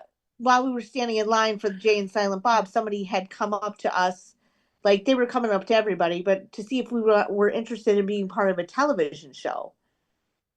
And we filled all our information out and stuff like that, and it comes to be Comic Book Men, and that's how we ended up being on Comic Book Men. Yeah, and we were on the season finale of season 1 for Comic Book Men because they wanted Don's Barbies. Yeah, my Barbie dolls. They were superhero Barbie dolls. So I guess that was a good thing that happened, but it's just an example of you really have to plan and think about it and really choose what you want. Yeah. And be prepared to miss things. Be prepared, yes, for the things that you really want. Have backups. Yeah, have be backup prepared panels. To be unprepared. Yeah, Yes. we will make a plan, and then I make a backup plan, and then a backup plan to the backup plan because I just want to make sure I get as much in as I want. Well, because once you're there, once you walk in the doors and you're at the Javits Center, sometimes it feels like a time warp. And if you don't have a plan, it kind of compounds itself. And now all of a sudden you're halfway through the day and you're like, I didn't do anything I wanted to do today. So I think, and if you want to go to the showroom floor and you want to look around at stuff, I mean, think about last year when we were walking around, there was a wrestling thing on the showroom floor all the way to the right-hand side. And that's how I ended up getting one of my interviews. So, I didn't even know he was there, but then I end up getting that interview. And I'm there to, build and network.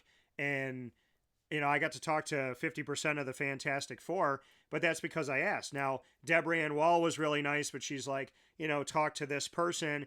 And some of them will give you the information on here's who you talk to, or that person will come right out and talk with you because they're there. So I'm talking to, Johan Griffith's person, and I'm talking to Michael Chiklis's person, and Michael Chiklis's person was fantastic. But then with Deborah Ann Wall, I'm not getting clear-cut information. And then once I walk away, now I got to go on LinkedIn. I got to go and find all this stuff and try to reach out. Like Mike Coulter, he was great. Luke Cage, he literally, while we were talking, had a screenshot on his phone, and he's like, this is my person. This is who you talk to. Reach out to them. And then there's other people. There's another actor that I talked to, and he seemed open to doing the interview, and he actually came to Marywood years ago. And then I reached out to his guy, and his guy was like, well, where did you talk to him at? And not necessarily believing me. And I don't have the time in that. Now I'm talking to somebody on an email when I was right in front of the actor, and now they're deciding if I'm worthy to talk to this person because I've stepped away. So I think for when it comes to me, I choose autographs over photo ops because the autograph gives me the opportunity to have more time in line to actually speak with this. Because the photo op is walk up, take a picture, and sometimes these people feel like a mannequin. Where when I've done the autographing, I'm going through the line, and I have the opportunity to speak to their handler, to speak to the person that's there, to talk with them, and I have 2-3 minutes, 5 minutes to see if they're interested in doing the interview. So in my world of what I'm doing with Superpowered Pop, I go in the autographing line more than the photo op line because I have more time to try and tell them who I am, what I'm about, and to state my case. And I believe in being in person more than an email because it's harder to say no to my face and actually get to like see me and what I'm about.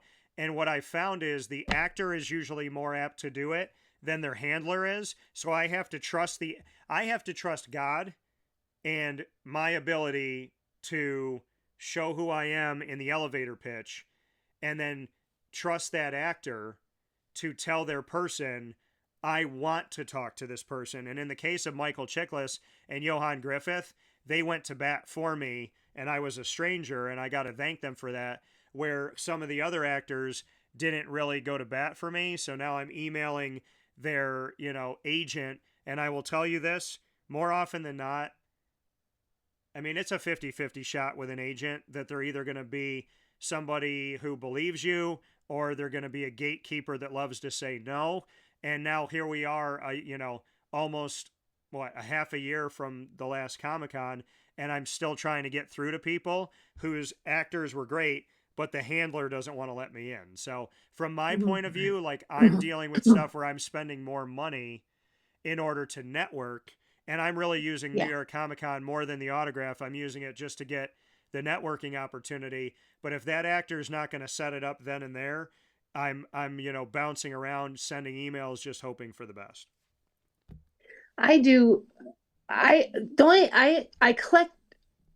It's hard. Like for me, I love the photo because I like having you kind of the same way. But I also 100% agree with you that if it's an actor that you truly, truly want to at least have something to say to them, you need to do the autograph because you will have at least 10 minutes of how are you, nice to talk to you, like where are you from, like and that really is a great experience. You know what I mean? It's really whatever you prefer. But if it's something that you love this person, you'd like to really communicate with them or at least let them know how much you like their work, the autograph is the way to go because that's why I rarely do that. But when James McAvoy was there, like I said, I needed the photo and I needed the autograph so I could just talk to him. I just wanted to tell him how much, I enjoyed his work. Mm-hmm. So, and it was a good experience, a very good experience. Well, and I think like in the case of Charlie Cox, I didn't like the handler wasn't there,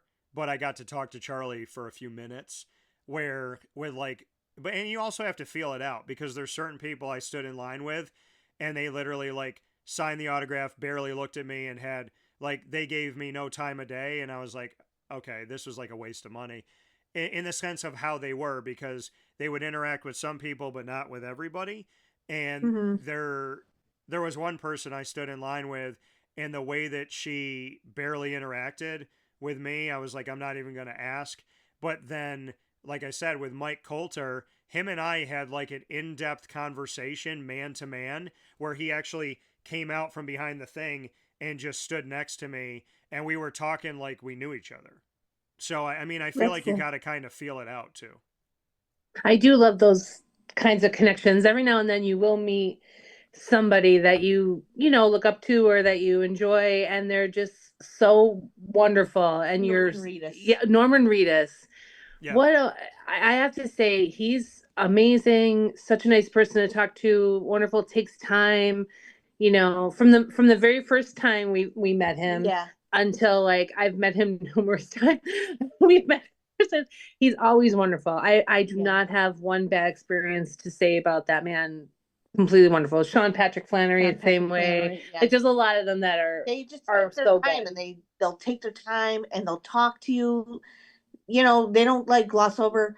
Like that's why Norman Reedus, his lines are always so long, is because he sits and he takes his time to talk to people. Yeah. I have to say, very nice. It wasn't at New York Comic Con. I met Charlie Cox at a fan expo in Philadelphia, and I only had enough money. I wanted a photo with him and one with Vincent D'Onofrio, and we got them. But when I met Charlie Cox, he was wonderful to me in the picture. He said, "Hello, how are you? It's so nice to meet you." He asked me my name, all in the picture, and I told him what a big fan I was of his, and he said thank you, and he said God bless you when I left, which I thought was wonderful. And I just had such a wonderful experience with him for like the 30 seconds we were together. It was, I don't regret that, like not getting the autograph, because he was so wonderful in the picture itself, so Yeah, sometimes it works out. no, and I would say of like someone who had a longer line, as you know, the one that's like the one that's set aside when you walk in to the autographing area, the one that's in the back right, that's the longest one. So that's the James McAvoy, Michael J. Fox, Oscar Isaac, and Sebastian Stan. So Oh, I love me some Sebastian. We love Sebastian Stan. Yeah. Well, and so I never had experienced how like the most expensive. So when I saw his price a few years ago, I'm like, I can't justify it. But then Oscar Isaac, I love Moon Knight. And me too. Yeah. so I waited in line for Oscar, and I went through it, and like, and sometimes with these people, like the actor's nice, but like the people around them are like, it's like an assembly line. It's like, come on, let's go. No talking. Yeah. Don't tell them your favorite. Like they'll actually come out and say to you, hi everyone, I know you've waited a long time and you might love the actor, but they don't have time to hear about your life story, and they don't have time to hear about your favorite quote. You're literally in here to get the autograph and go. So like the actor might be the nicest person in the world, but the people handling them are trying to get as many people in that they will actually come across like they don't give a crap about you. And yeah. Go ahead. What were you going to say? Go ahead. No, I'm sorry. I'm just going to say our experience with Oscar Isaac when we went to get a photo op was not the best, because he had one of those partitions. He had a plexiglass. Plexiglass. And it was far enough. I mean, like, what was it? 2023 maybe? Yeah, it was after. It was after COVID had pretty much gone out and everything, and New York Comic Con still insisted on having that plexiglass. A lot of them did. It wasn't just him. It was a lot of celebrities. Marissa Tomei did that, where she didn't even look at me. She was talking to the person next to her. She was in the autograph area, and she had a box in front of her, and she literally signed it, was talking with him, didn't say a word to me, and then passed it underneath and continued to talk to him. And I was like, I wanted to hand it back to her and be like, just give me my money. Yeah. He was, I'm not gonna lie, he was very pleasant. I had a shirt on that said "Rebels Have More Fun," and he pointed at my shirt and he told me he loved it. And I was like, oh my God, I do love you. I think you were wonderful. Because not only do I love him in Moon Knight, I love him in everything. But he's great in Star Wars too. Like I loved him as Poe Dameron. Like, you know what I mean? So he's wonderful. It's just that, the plexiglass kind of looked like it was looked like it were photoshopped, like it wasn't real. And I'm like, no, we paid $300 for that. Sorry. And that's and that's the thing, and why I don't like doing photo ops over autographs. They also cost more. But in the case of Chris Evans, when I walked in there and I stood next to him, it was literally an assembly line. He did not talk to you. I felt like I was standing next to Madame Tussauds like wax sculpture of him, where Kate Sackhoff, who's right next to him right here, when I walked in to see Kate, you don't know, because so they're standing on an X, and then there's an X that you stand on, and I went and I stood next to her, and knowing the experience with Chris Evans and knowing, how some of these people are like weird about, germs and everything since COVID, I didn't know what to do with her, and I'm standing there next to her, and she didn't do anything, so I didn't do anything, and then she reached out and put her arm around me. And I was like, well, if she's going to do that, then she's comfortable. So I put my arm around her, and then like you kind of talk to her as you go. So it really is the person themselves. And sometimes it's the handler that makes the person look bad, because in the case of Oscar Isaac, when I went through the autograph line, there's not one person, there's like 4 people. So you go to this one person, they take your ticket. You go to the next person, they do the sticky note of what's your name. Then they're handing this stuff to them. Well, I had the time, and I said, Oscar, I said, hi, I'm Dan. and I said, I just want to thank you for what you did with Moon Knight. I love the character. I didn't know that Marvel was going to ever let it happen. And he said, me neither. And I was like, I would love to see another season. I'd love to see your return. I thought you did a fantastic job because you didn't play one character, you played multiple. Mm-hmm. And he looked at me and he said, from your lips to God's ears. And then he had already signed it. And I said, you got to be in Marvel, you got to be in Star Wars, you got to be in X-Men. Like, you've gotten to do so many things. And I know you probably hear this a lot, but in case you don't, I just want to let you know that I truly value what you've done, and I really appreciate your work. And he had already signed it. My name was off of it, so there was no Dan in front of him anymore. And he looked right at me with the thousands of signatures that he was signing that week. And after I gave him the compliment, he looked me right in the eye and he said, thank you, Dan. I really appreciate that. And I put my hand out and he shook my hand. And I felt like he was down to earth. He valued it. And the fact that he remembered my name amidst all those people and there was no sticky note in front of him, that to me just like spoke volumes about how he genuinely pays attention. Mm-hmm. Absolutely, So yeah. my experience with Moon Knight, and he's one of the autographs that's in my bedroom because it's him as Moon Knight, and it's, you know, obviously signed by him, but it's like that's one of the ones that I keep in the bedroom because I loved how he interacted with me. He spent time with me. He listened to me. He remembered my name. And when he shook my hand, I honestly felt like he was like, I appreciate that guy. Mm-hmm. So Yeah, those are my favorite types of interactions when you Yeah. get a little bit more than you bargained for. Like you kind of like, you know, we're veterans about it. We know when I get a little bit extra from somebody, Like it always makes it. like a hug from Norman Reedus. I had to ask for it, but I don't care. But Well, but remember when he gave us the hug after we gave him the T-shirt? Oh, that's right. Yeah. Yeah. But He he gave like us milk. seems like the type of guy where again the handlers want to get him off the stage and he doesn't want to leave. Yeah. Mm-hmm. You know who else is like that too? It's not a New York Comic Con experience, but I'm a huge Firefly Serenity fan, and Summer Glau from that series. Yeah. She took so much time with every single person that they literally had to move her out to a general area that would not shut down so that she could meet the rest of the people. Like, cause she just enjoys it and she wants to make sure you got she knows what you pay for and Yeah. just wants to give you as much as she possibly can. And she's wonderful, but she's one of the nicest people I feel like I've ever met, you know, just wonderful. So, Yeah. No. and I appreciate that. Yeah.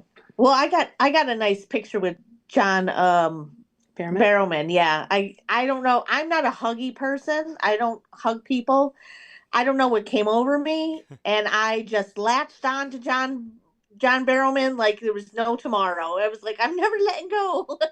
I'll never let go, John. Yeah. I think I forgot that about Dawn, and so now like I've realized in life that when Dawn hugs me, I'm like, oh my gosh, I'm one of 5 people that she. It's kind of like from the Big Bang Theory with Sheldon. Look, Sheldon's hugging me. I'm like, I always said, like, Dawn's hugging me.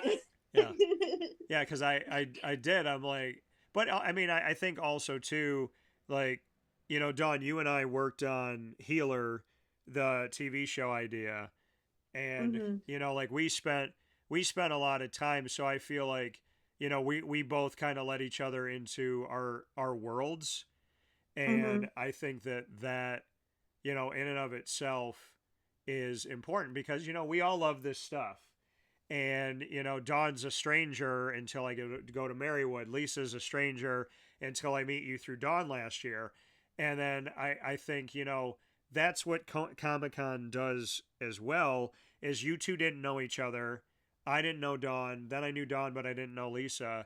And then, you know, you fast forward to standing in the rain to go and do a Mario event so you can get the grab bag. And I think that's something really, really cool, is that when you find people that are just genuinely good people, which you both are, it changes the con in a sense of you're now have somebody to like live in this world with, and there's something that you love so deeply and care about so much, and now you get to celebrate that. And then you also, might have some time and go and do something with somebody that maybe you didn't think you're going to do.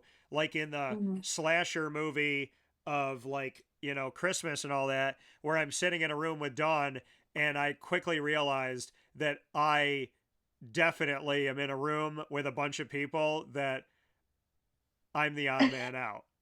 So like, but then you're supporting a friend and you're realizing like in this room I might have to be the Punisher and be absolutely like I need to be prepared to be the Punisher in one last kill or to be Daredevil fighting the Hand, but then I'm also like I'm here with Dawn, she's got my back. So you know it. There are I have to say moments. Oh, I was just gonna say, I feel like that's one of my favorite things at Comic-Con is making line friends and just meeting people. Like she laughs at me because we'll get in line, and the next thing you know, she sees me. I'm talking to someone in front of me or behind me. I join in conversations. I just love meeting people, and I've met some of my favorite people at Comic-Con, like you and like just people I'm still like every now and then I don't really see them. I might not even see them at Comic-Con, but I'll see them on Facebook because we're friends now and we just communicate through that. And I love that. I love the community of it. And I just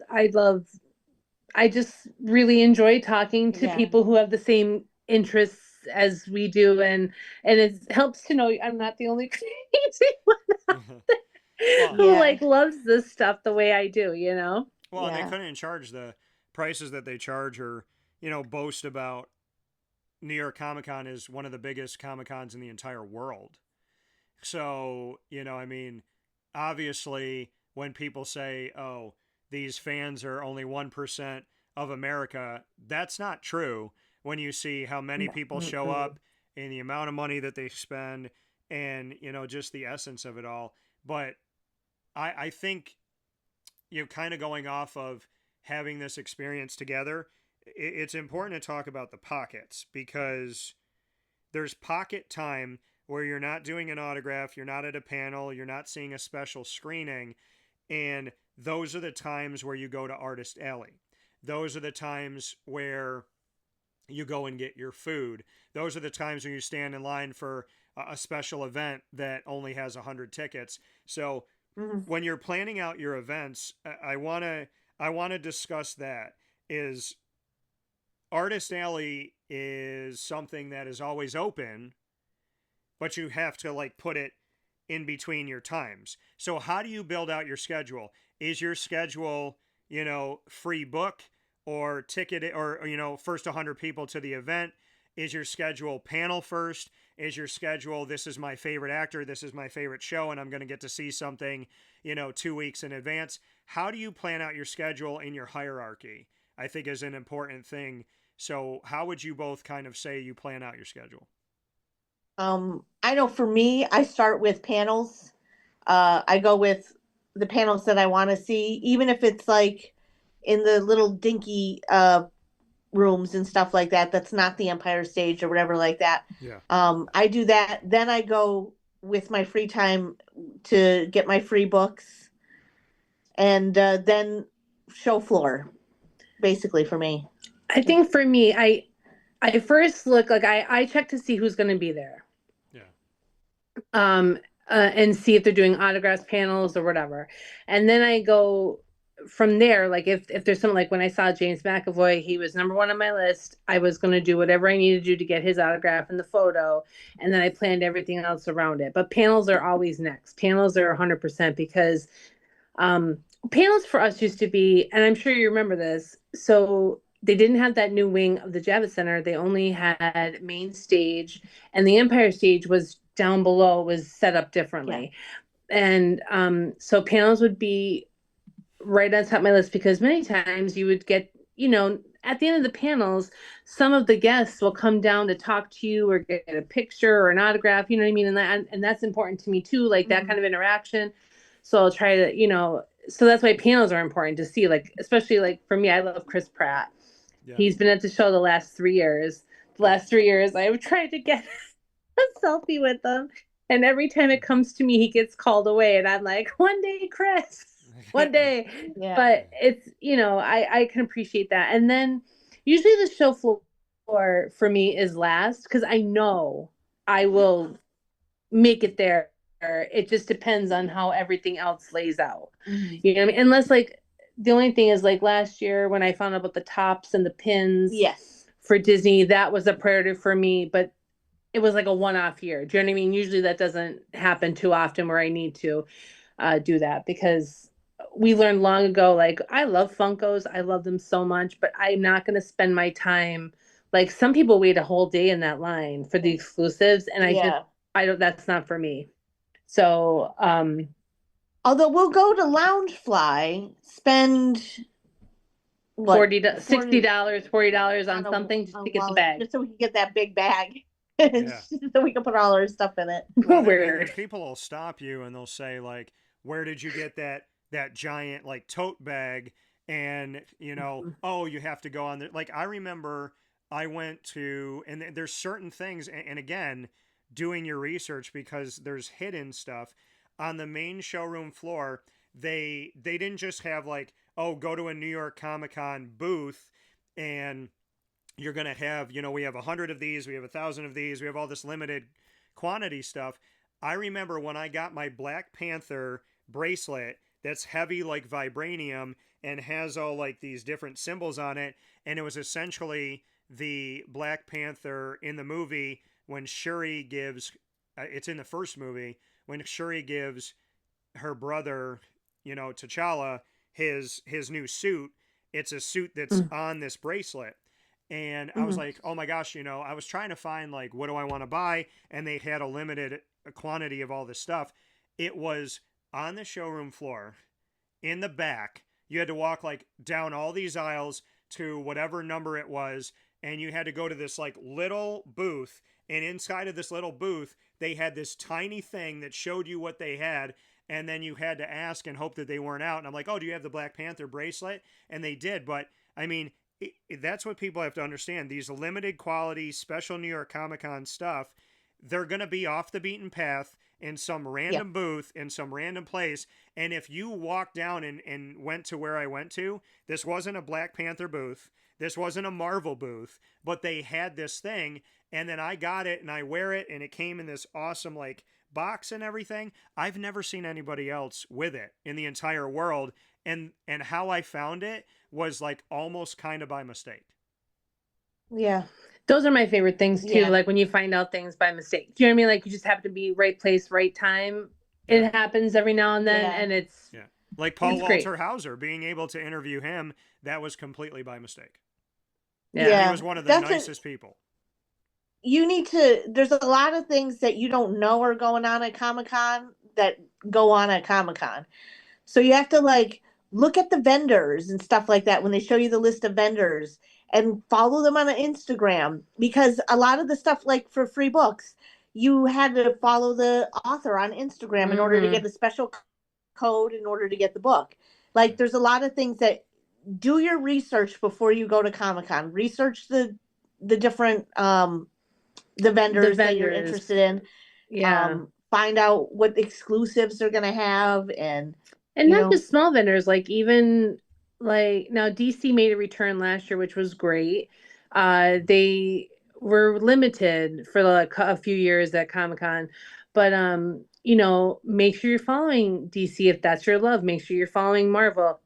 They'll give you updates about what they're doing. Marvel does a lot of, and so does DC, or last year they did, but they have a lot of comic book people who sign for them, and you can get times, and it's free. You just have to get in line. And they put them on the Comic-Con showroom floor. Like they had the guy from The Walking Dead who does impersonations, who has done stuff with X-Men and all that. Like there was a booth on the showroom floor that had a bunch of people together, but you would think that that was going to be an artist alley, or you would think that that was going to be in, you know, one of the main area. Like you would think it would be in an autographing area or artist alley. And here they are signing autographs and doing photo ops on the showroom floor away from everybody else. And they're notable people, but their lines only have like 15 people. Some of the lines had nobody. So, I mean, you could walk right up, and in certain instances, I was literally like 10 minutes talking to somebody. So I think it's Yeah. really, really important for you to get there early and walk around just for the sheer opportunity to look at the booths and go, okay, that booth has a special giveaway. That booth has somebody coming here. That booth is gonna, because if I had taken the time last year to walk around, I would have been like, oh, there's 10 extra people signing autographs that are not in the autograph place. Mm-hmm. Mm-hmm. So, and you just walk up to them and you spend the money there, as opposed to having to buy and get the digital thing and the QR code and all that. You can literally do it in the moment. Mm-hmm. Yeah. Absolutely. We how many times we've seen Robert Kirkman likes to do that. He will go to Yeah. and he'll sit there and do autographs and talks to people, and which is really nice. Yeah. He's a very nice guy. I always enjoyed meeting him or talking to him. He was cool. Yeah. They don't do this stuff as often anymore, and I think it's just because Comic-Con has become so big and such. But like years ago, they did a limited autograph signing for The Walking Dead. The Yeah. cast was going to be there. It was limited to 50 people in line, and Don and I slept on the streets of New York for 15 hours Yeah. in the cold to get this ticket. In fact, people were offering us, because we were like 22nd and 23rd or something like that, and we got the tickets, and some guy was like $600 or $500 each. I'll give you ladies for those tickets, and we're like, are you insane? No way. Yeah, no way. So because we waited there all night, but that was wonderful. A wonderful opportunity that Comic-Con gave us. You know what I Yeah. mean? Like, unfortunately, like I said, I think just due to times and how Now big they it's do the gotten. raffles for Yeah, it. now it's the raffles, and I realize they wanted to make it more fair for people, but I'm like, if you really want something like we did, and we're just dedicated, and I miss those times, because again, we had such a great community there overnight. Yeah. We made a lot of friends. Yeah. We had like a really, really good time, and I miss that a little bit. I miss some of those times that Comic-Con has changed. Yeah. I mean, I appreciate it. I understand why they changed it, but I liked Yeah. that It was fun. aspect of it. Yeah. I mean, I think there's things that you miss because, I mean, yeah, it's gotten bigger, but you know, Marvel used to do it at their booth. Is like Marvel would have a thing, get there in the morning on the showroom floor, and you know, you all get a ticket, and then if your tickets were chosen, you got a special autograph, and you got to meet the cast of Agents of S.H.I.E.L.D. And so we could be there to see them, but there's only 100 people that actually get to shake their hand and get an autograph. Yeah, that happened. I got to meet I got Jeff Loeb and Greg Clark. I'm so sorry. Greg Clark? Clark Gregg. Yeah, I got Clark Gregg. I got to meet him, and they signed my Agents of S.H.I.E.L.D. poster. Yeah. And then one year Chloe Bennett was there, but I didn't win the autograph, but she was so lovely, which she was. And she came through just down to meet people, and I said, "Can I just get a quick selfie? I love you on the show." And she was wonderful, and she did it with me, and it was like an unplanned awesome moment at Comic-Con. Yeah. So, yeah. So, final notes on this edition of Super Powered Pop as we plan for New York Comic Con, the 20-year anniversary here in 2026, to remind everybody that this Comic Con is going to be happening. And so there used to be just a sale, then there was a pre-sale for those that had fan verification. Now there's a pre-sale to the pre-sale, which is something that, you know, so it's crazy now because last year the pre-sale to the pre-sale sold out of all the VIPs. So the pre-sale did not have any. And then when people just bought tickets for the normal time period, they couldn't, you know, there was a lot of things that were already gone. So getting you all ready for this October 8th to the 11th, I look forward to this opportunity in this moment. You have both been great about, you know, talking about topics that we've addressed here. I'm going to flip the script. It's called Rapid Fire, and I do this with all my shows. So we're going to flip it to Lisa and Dawn, get to host the end of this essentially, and you get to start any 3 topics with me, and we all have to talk about it. So I'm going to let you both kind of work together, and you're going to come up with 3 topics in the moment. So, Lisa, Dawn, what is one thing that you want to talk about that we haven't talked about? For Comic-Con? Yeah, or anything related Oh to my it. goodness. Or anything related to. Do we talk about what is our like, I know we spoke like what we'd like, but like really what is our wish list? Like what is something that you want to see really, really, really want to see at Comic-Con? At Comic-Con? Like one thing, like just what would you really, really want to see come to Comic-Con this year? Besides John, we know John. Yeah. If he swings through the city and he protects all of New York and he's now on his own and he's more of an Earth-based hero and he hails from Queens, I think it's time for Tom Holland to come to New York Comic-Con. That would be outstanding. Yes. Yeah. That'd be fantastic. Well, my other wish, just simply, I would really love. So I tried to get tickets to go to Star Wars Celebration out in California in 2027, but those tickets were gone before I couldn't get them. So a visit from Ryan Gosling and Starfighter would be amazing to have come, like just a little some Star Wars stuff. That would be fantastic. I'd be very excited. Yeah. I know. Oh, sorry. No, sorry, I bumped the table. I know mine's always far-fetched, but I always want a Buffy. I always want something from Buffy.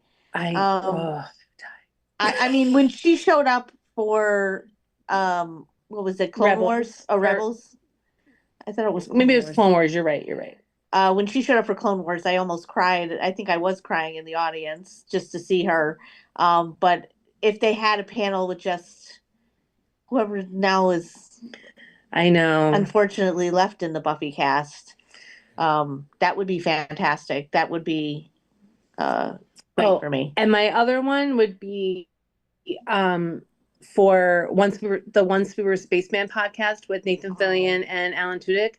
I would love for them to come and do a live podcast with us because I just think the two of them are wonderful and I love listening to their stories.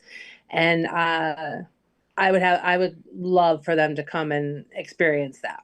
Yeah. Yeah. So I would say, and I love your answers. I would say Tom Holland, Spider-Man, and I would say Avengers Doomsday panel. Yes, absolutely. RDJ.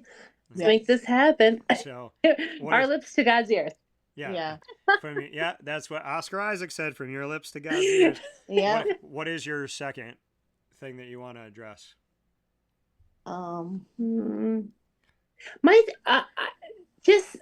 I think one thing with Comic-Con is just be kind and patient. I have great people. I always meet great people, right? I think you do too. But you will occasionally get that one person that you're just like eye rolling, like, come on, we're all in this together. Yeah. So just be kind and patient and try to understand where the other person's coming from, like, especially with me, like, I have I have a little bit of a balance issue when I go. I have stuff and I just, people are nice and very kind about it. You know what I mean? Like, I just try to be that more. Just try to be a little bit understanding of where things are and, be kind to one another. Yes. I tell people this all the time. I say, we are meant to be social beings and we're meant to work together, because if that wasn't the case and that wasn't true, solitary confinement would not be a negative thing and a punishment in jail. So if jail says solitary confinement is one of the worst things we can do to you, then let's remember to not live in a solitary world, is what I would say. Mm-hmm. Mm-hmm. And I guess another question or another thing would be, so just to give the audience a little bit, if you haven't been there, New York Comic-Con, outside of the Javits Center, they have fun events for fans to partake in. Like we were talking about, we were able to do the fun Mario thing from Walmart last year, where they had this, a smaller semi type of thing where you walked up and you could play different games, and they gave you like stuff at the end for participating, and what would be something that you'd like to see in that area? Some years it's wonderful and there's lots, and then some years you're like, there's not much out here. But I enjoy that. Like, I think it's a fun thing for fans. So Yeah. Well, I got to do this last year with Lisa. Yes. Yes. We got to go to, the recreation of a bunch of pieces of the set of the Fantastic Four First Steps, and I got to meet Herbie. And then they actually told us when they brought him out, that was the actual movie Herbie. So we met Herbie. So we actually met a celebrity and got to hang out with him and didn't have to pay any money for it. So, I mean, and these things are hard to find, because I remember the Cloak and Dagger thing a few years ago was hard to find. Then they had like Venom soda, and I could not find where the soda was. I still haven't found it. But I would say if they could do any outside of the Javits Center event, I would love if they did. I mean, this is just for me shooting for the stars. I love Spider-Man and I love Venom. I would love to have a symbiote Venom take. I would love to have a building where you could almost feel like, through however they could do it, where you could see the symbiotes, or you could almost like go into a thing and touch something, or have them put you in a photographic thing or video world where you could become Venom within this thing. So something that interacted with you, where the symbiote became you and you could become Venom. I would love to do like an Eddie Brock to Venom moment where I could finally bond with the symbiote. I think that would be cool. That'd be fun. Cool. Yeah, that'd be fun. Yeah. That's almost like, not that we did the symbiote thing, but remember when we went to Vegas and we had that Marvel, went to the Marvel experience and stuff like that. Yeah, we got to get on the on Cap's bike and stuff like that. So. We got to see Banner's laboratory and things like that. I'd love to see something like that if they did something like that. I'm not gonna lie, I thought for sure that one of the best things we did last year was that Fantastic Four. So if they created something like that for Mandalorian with Grogu, that I could physically like maybe see that, I think I would, because I love Mandalorian and Grogu. I love the show. I loved the movie. And that little green guy's got my heart. So I would like, I think I'd cry if they ever brought him out. I'm so excited. I think there's a good chance of a possibility of Mandalorian and Grogu because of like what they did with the Fantastic Four last year and what they did with Herbie. But I can honestly tell you that after seeing the movie and watching the show, I cannot see Grogu's interaction with the Mandalorian and not think about my dog Lily and how she treats me. So I am so much a Grogu fan and a Mandalorian fan.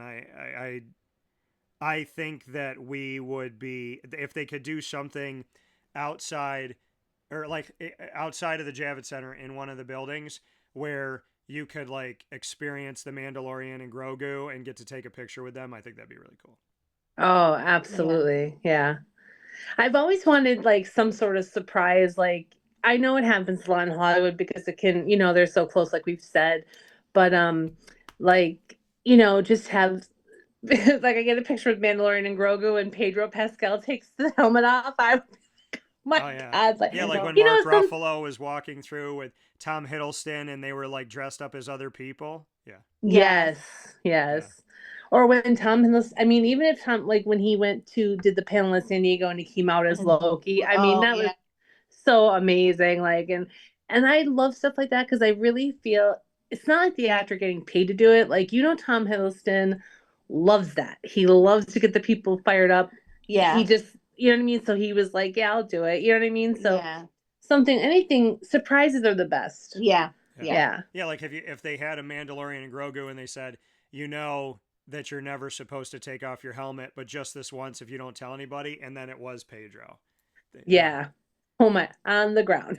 I'd be like, it's Pedro. Boom. So I guess he would be they're like, oh, Pedro's coming. Yeah. Yeah. Take my money. And you know what'd be cool is if they had a Star Wars event for the Mandalorian, and on your way to it, just like randomly, because they are hard to find, like randomly painted on the side of a building or something, it would say "This is the way," and it was literally like the direction. That'd be cool.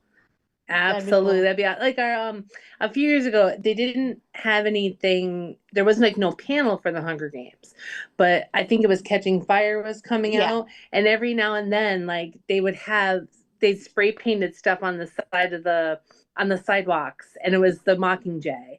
Or for Daredevil, they had signs different places for Nelson and Murdoch. And they had like those things around because I tried to wire clip them off remember I tried, but the rain killed it. The rain, I officially got it, and then the rain destroyed it. I was like, rain. Yeah.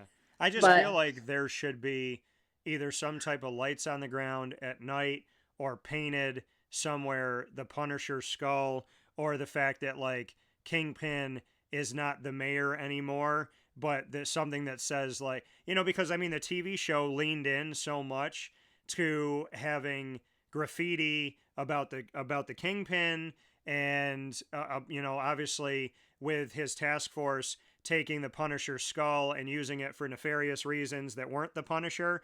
I feel like if they did things around the city, like bullet casings or painted, or just a sign that like has the Punisher logo on the ground, or something that says, this is still my city, Kingpin. Like, I feel like they should lean into it, because, I mean, last year going into the Javits Center, there was a fire truck that went by, and the fire truck was a literal fire truck from Hell's Kitchen. So I feel like they should lean into that a little bit more. Like, this is my city, or, just have something with Daredevil or the Punisher, I think would be really cool. Maybe our badges too, because every year, like our badges, when we get them, we would see like, oh, what Walking Dead character were we gonna get? Right. Yeah. And the last couple like years, anime, and I'm not really connected with that, so I think they should get back to like live action characters.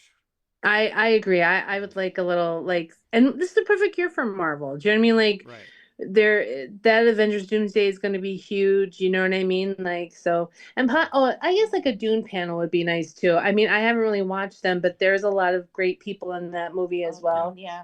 And if they make our badge have the Punisher skull on it, that would make my Comic-Con. Yeah, I would. Yeah. Of course, every time I want, like when I used to want a Daryl badge, it was always the badge I didn't have. You know what I mean? It was always like, I had a 4-day badge, he's on a Thursday badge. I'm like, oh. I think that if I go back and look at my badges, I might have a Daryl, because I think I have a Carol. So if I have a Daryl one from a couple years ago, Lisa, that can be yours. Okay. So what is your final topic before we hop out of this edition of Superpowered Pop about New York Comic Con 2026, the 20-year anniversary?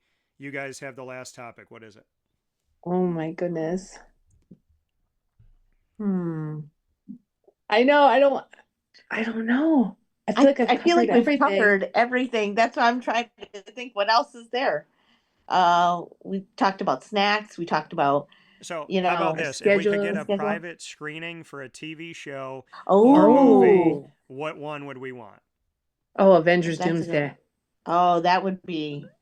I mean, I know it sounds crazy, but we went one year and we met this guy out front. And he goes, "Hey, you guys like movies?" I'm like, "I absolutely do." He's like, "Well, come to this time, and I can't tell you what it is, but come." And the same year, she won a free ticket to go see Big Hero 6. Greg and I had no idea what we were going to go see, but we got in line. Turned out to be a little movie called John Wick. And not only did we see John Wick, but Keanu was there during the screening, and the other gentleman from Game of Thrones, which is, I'm blanking on who he is, but it was wonderful. The movie was wonderful because, like I said, we had no idea. Theon Greyjoy, that's right, the guy who plays Theon Greyjoy. Alfie something. Yeah. And then so anything like that, like a surprise like that, I would, I mean, really anything I'd go see, but I think that would be the ultimate at that point. Yeah. I can't think of anything else that I'd want to see. I can't think of anything that's coming out. That's why my brain is like fried right now. I'm trying to think of any other good... or any behind the scenes of Daredevil season 3. Yeah. Well, I can tell you I that would be. probably the biggest thing that they've done for Marvel was last year when they had the Marvel TV and Vision Quest. Paul Bettany came out and they finally stated that they're making Vision Quest, which is a sequel of sorts to, WandaVision, and that they came out and talked about not only the upcoming X-Men season for the cartoon, but that there was going to be another season, that they spoke about the Spider-Man cartoon, and that they did have Charlie Cox and Vincent D'Onofrio, and Vincent D'Onofrio had he had a message to all of us as the mayor of New York, and then we got to see Jessica Jones and Charlie Cox, or we got to see Daredevil and Jessica Jones come out, and they showed us what was coming. So we actually saw Vision Quest, we saw Daredevil Born Again Season 2, we had the cartoon stuff come out, and then we ended with actually getting to see the actors and what was to come for Wonder Man. So I can honestly say that we had a massive, nobody knew what was coming, and it was before anybody else got to it. So I got to release all the information for Superpowered Pop before a bunch of these other places got to release it. So I would say, Marvel, take what you did last year, which no one expected, and it was better than I thought it could be by 100 times. Take that, up the ante, and do it for the movies. I would say that. 100%. Yep. Yeah. I would love that. That would be amazing. That would be awesome. Yeah. And if they want to shut off all the lights and they just want to go 1 batch, 2 batch, and then see like Jon Berthal walk out and then just see the light flash and all you see in the room is darkness except for the white skull. In that moment, I got goosebumps. I think I would pass out in that moment. You would not. You'd be like, she would not. She'd be so excited for you and I, even though it's not her favorite. She'd be like, Lisa, it's happening. I know. Yeah. I would. I'd get excited for you guys. If I had the moment to meet Jon Berthal, I feel like he's a down-to-earth guy. And if I had the opportunity to talk with him and he agreed to do anything with me, with my show, I would do it. I would be fine. And then you guys would have to carry me for the rest of the day. Same. I know I joke, but I could get through it. Yeah. But then later on, like the first time I ever met, Nathan Fillion is one of my favorite actors. Yeah. And I was very lucky to meet him back in 2006. And I was super calm when I met him. Like, I just told him how much I loved him. I enjoyed his work so much. And I left the room and collapsed on the floor. And people were like, we knew, like the ladies behind me were like, we knew we'd find you here. Yeah. They knew. Yeah. But I was very good to him, like in the moment. Just afterwards. I think if it was Bernthal, like you said, like Dawn being happy for us, like if we were standing in line and she was with us in line for, the opportunity to meet him or whatever, I can picture Dawn going, "Are you excited?" And be like, "Yeah, we're excited." And she'll be like, "Yeah, but will you die?" Will you die? Will you die? She'll be like, "Dan, are you gonna die?" Right before I walk up to him, she's like, I could see you saying that, Dawn, like, "But will you die?" And I'll stay alive. I'll stay alive. I have to, because from one Punisher to the next, I mean, this is like from when I liked Thomas Jane to now, it's pretty much like 20 years in the making. Yeah. Yeah. I mean, I'm not 20 years for me, but like whenever the Walking Dead premiered, you know what I mean? Yeah. Like, yeah. So till now, and then the Punisher, but she's really good. Like, I have to say, folks, Dawn is excellent. Like, if she's supporting you and she's not like really into what you're doing, but she's supporting you, she will help you. Because when I met Chris Hemsworth, he asked me where I was from, and I was so lost in the blue eyes that I forgot to answer. And she's like, "You're from Scranton." Yes, I am. That's that's it. My thing was mine.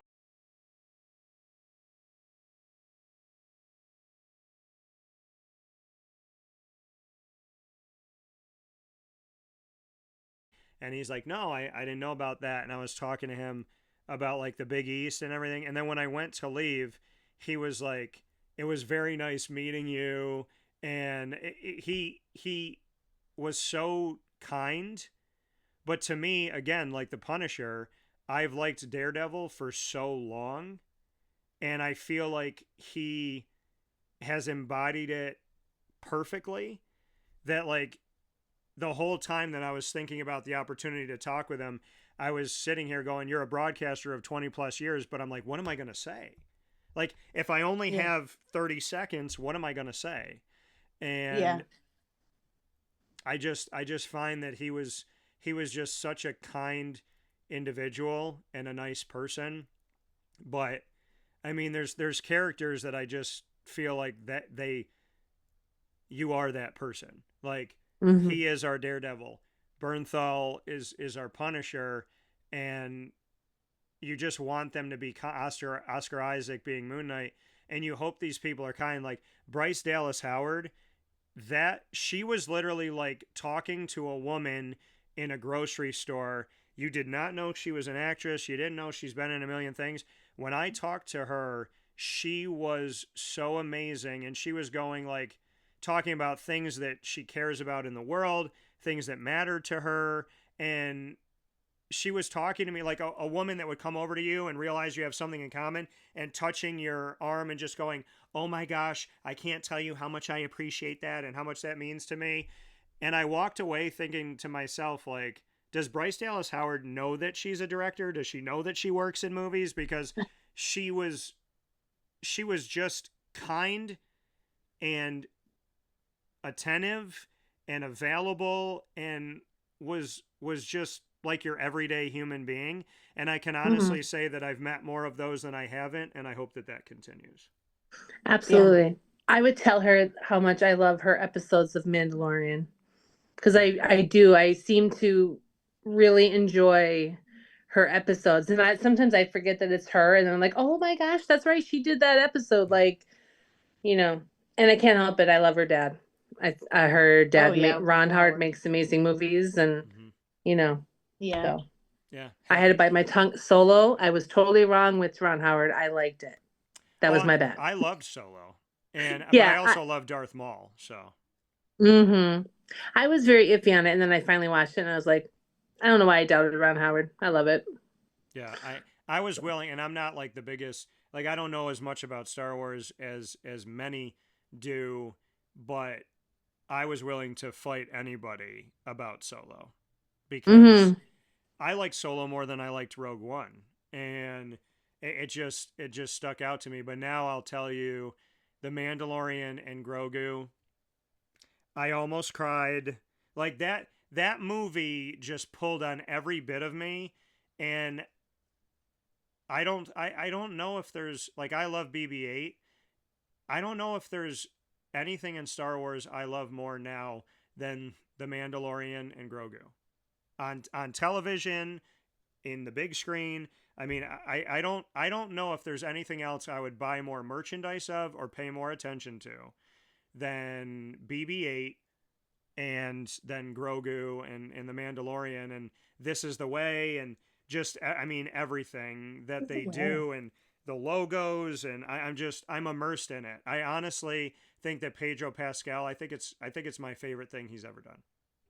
I have to agree. Yeah, I love it. I know Don isn't, of all the fandoms that we share, Star Wars is not one of them, and Lord of the Rings. But I love him in that. I think he's wonderful, and I feel like Mandalorian and Grogu and even the Book of Boba Fett and Andor. I really think those shows have brought us back to what I feel like Star Wars has always been. Like, it's so true Star Wars. It's just what I love, the creatures, the environment, the story. I just love it all. Like, I'm very into it right now. I mean, I always have been, but like, I rewatched everything. I watched Grogu, and I just love it so much. And that's been what I've been concentrating on as far as like buying things. Oh yeah. Well, and I think, to your credit, Lisa, I go through the stores now looking for the most real life Grogu I could find. And then I also feel that while we're talking about this and Dawn's not about it, that Dawn was just going to throw up one of these. So If I could, I would. I can't do it. I also like Star Trek though. You can like both people. Don't let anyone fool you. I can do it. Yeah. So Yeah, that's right. With that being said, for Lisa Simon, for Dawn Fasulo, for myself, Dan Tortora, inside Parker Banner, Kent and Wayne Studios, PBKW for short. Go there for your new and vintage comics, and of course your gaming needs as well. 21500 Catawaba Ave, Suite A in Cornelius, North Carolina, just a few minutes outside of downtown Charlotte. I want to thank you both for guiding us into New York Comic Con and the 20-year anniversary. And as you always know here on Super Powered Pop, your true hero lies within. Thank you, Lisa. Thank you, Dawn. Thanks so much Dan. for having us, Dan. It was so much fun. It was.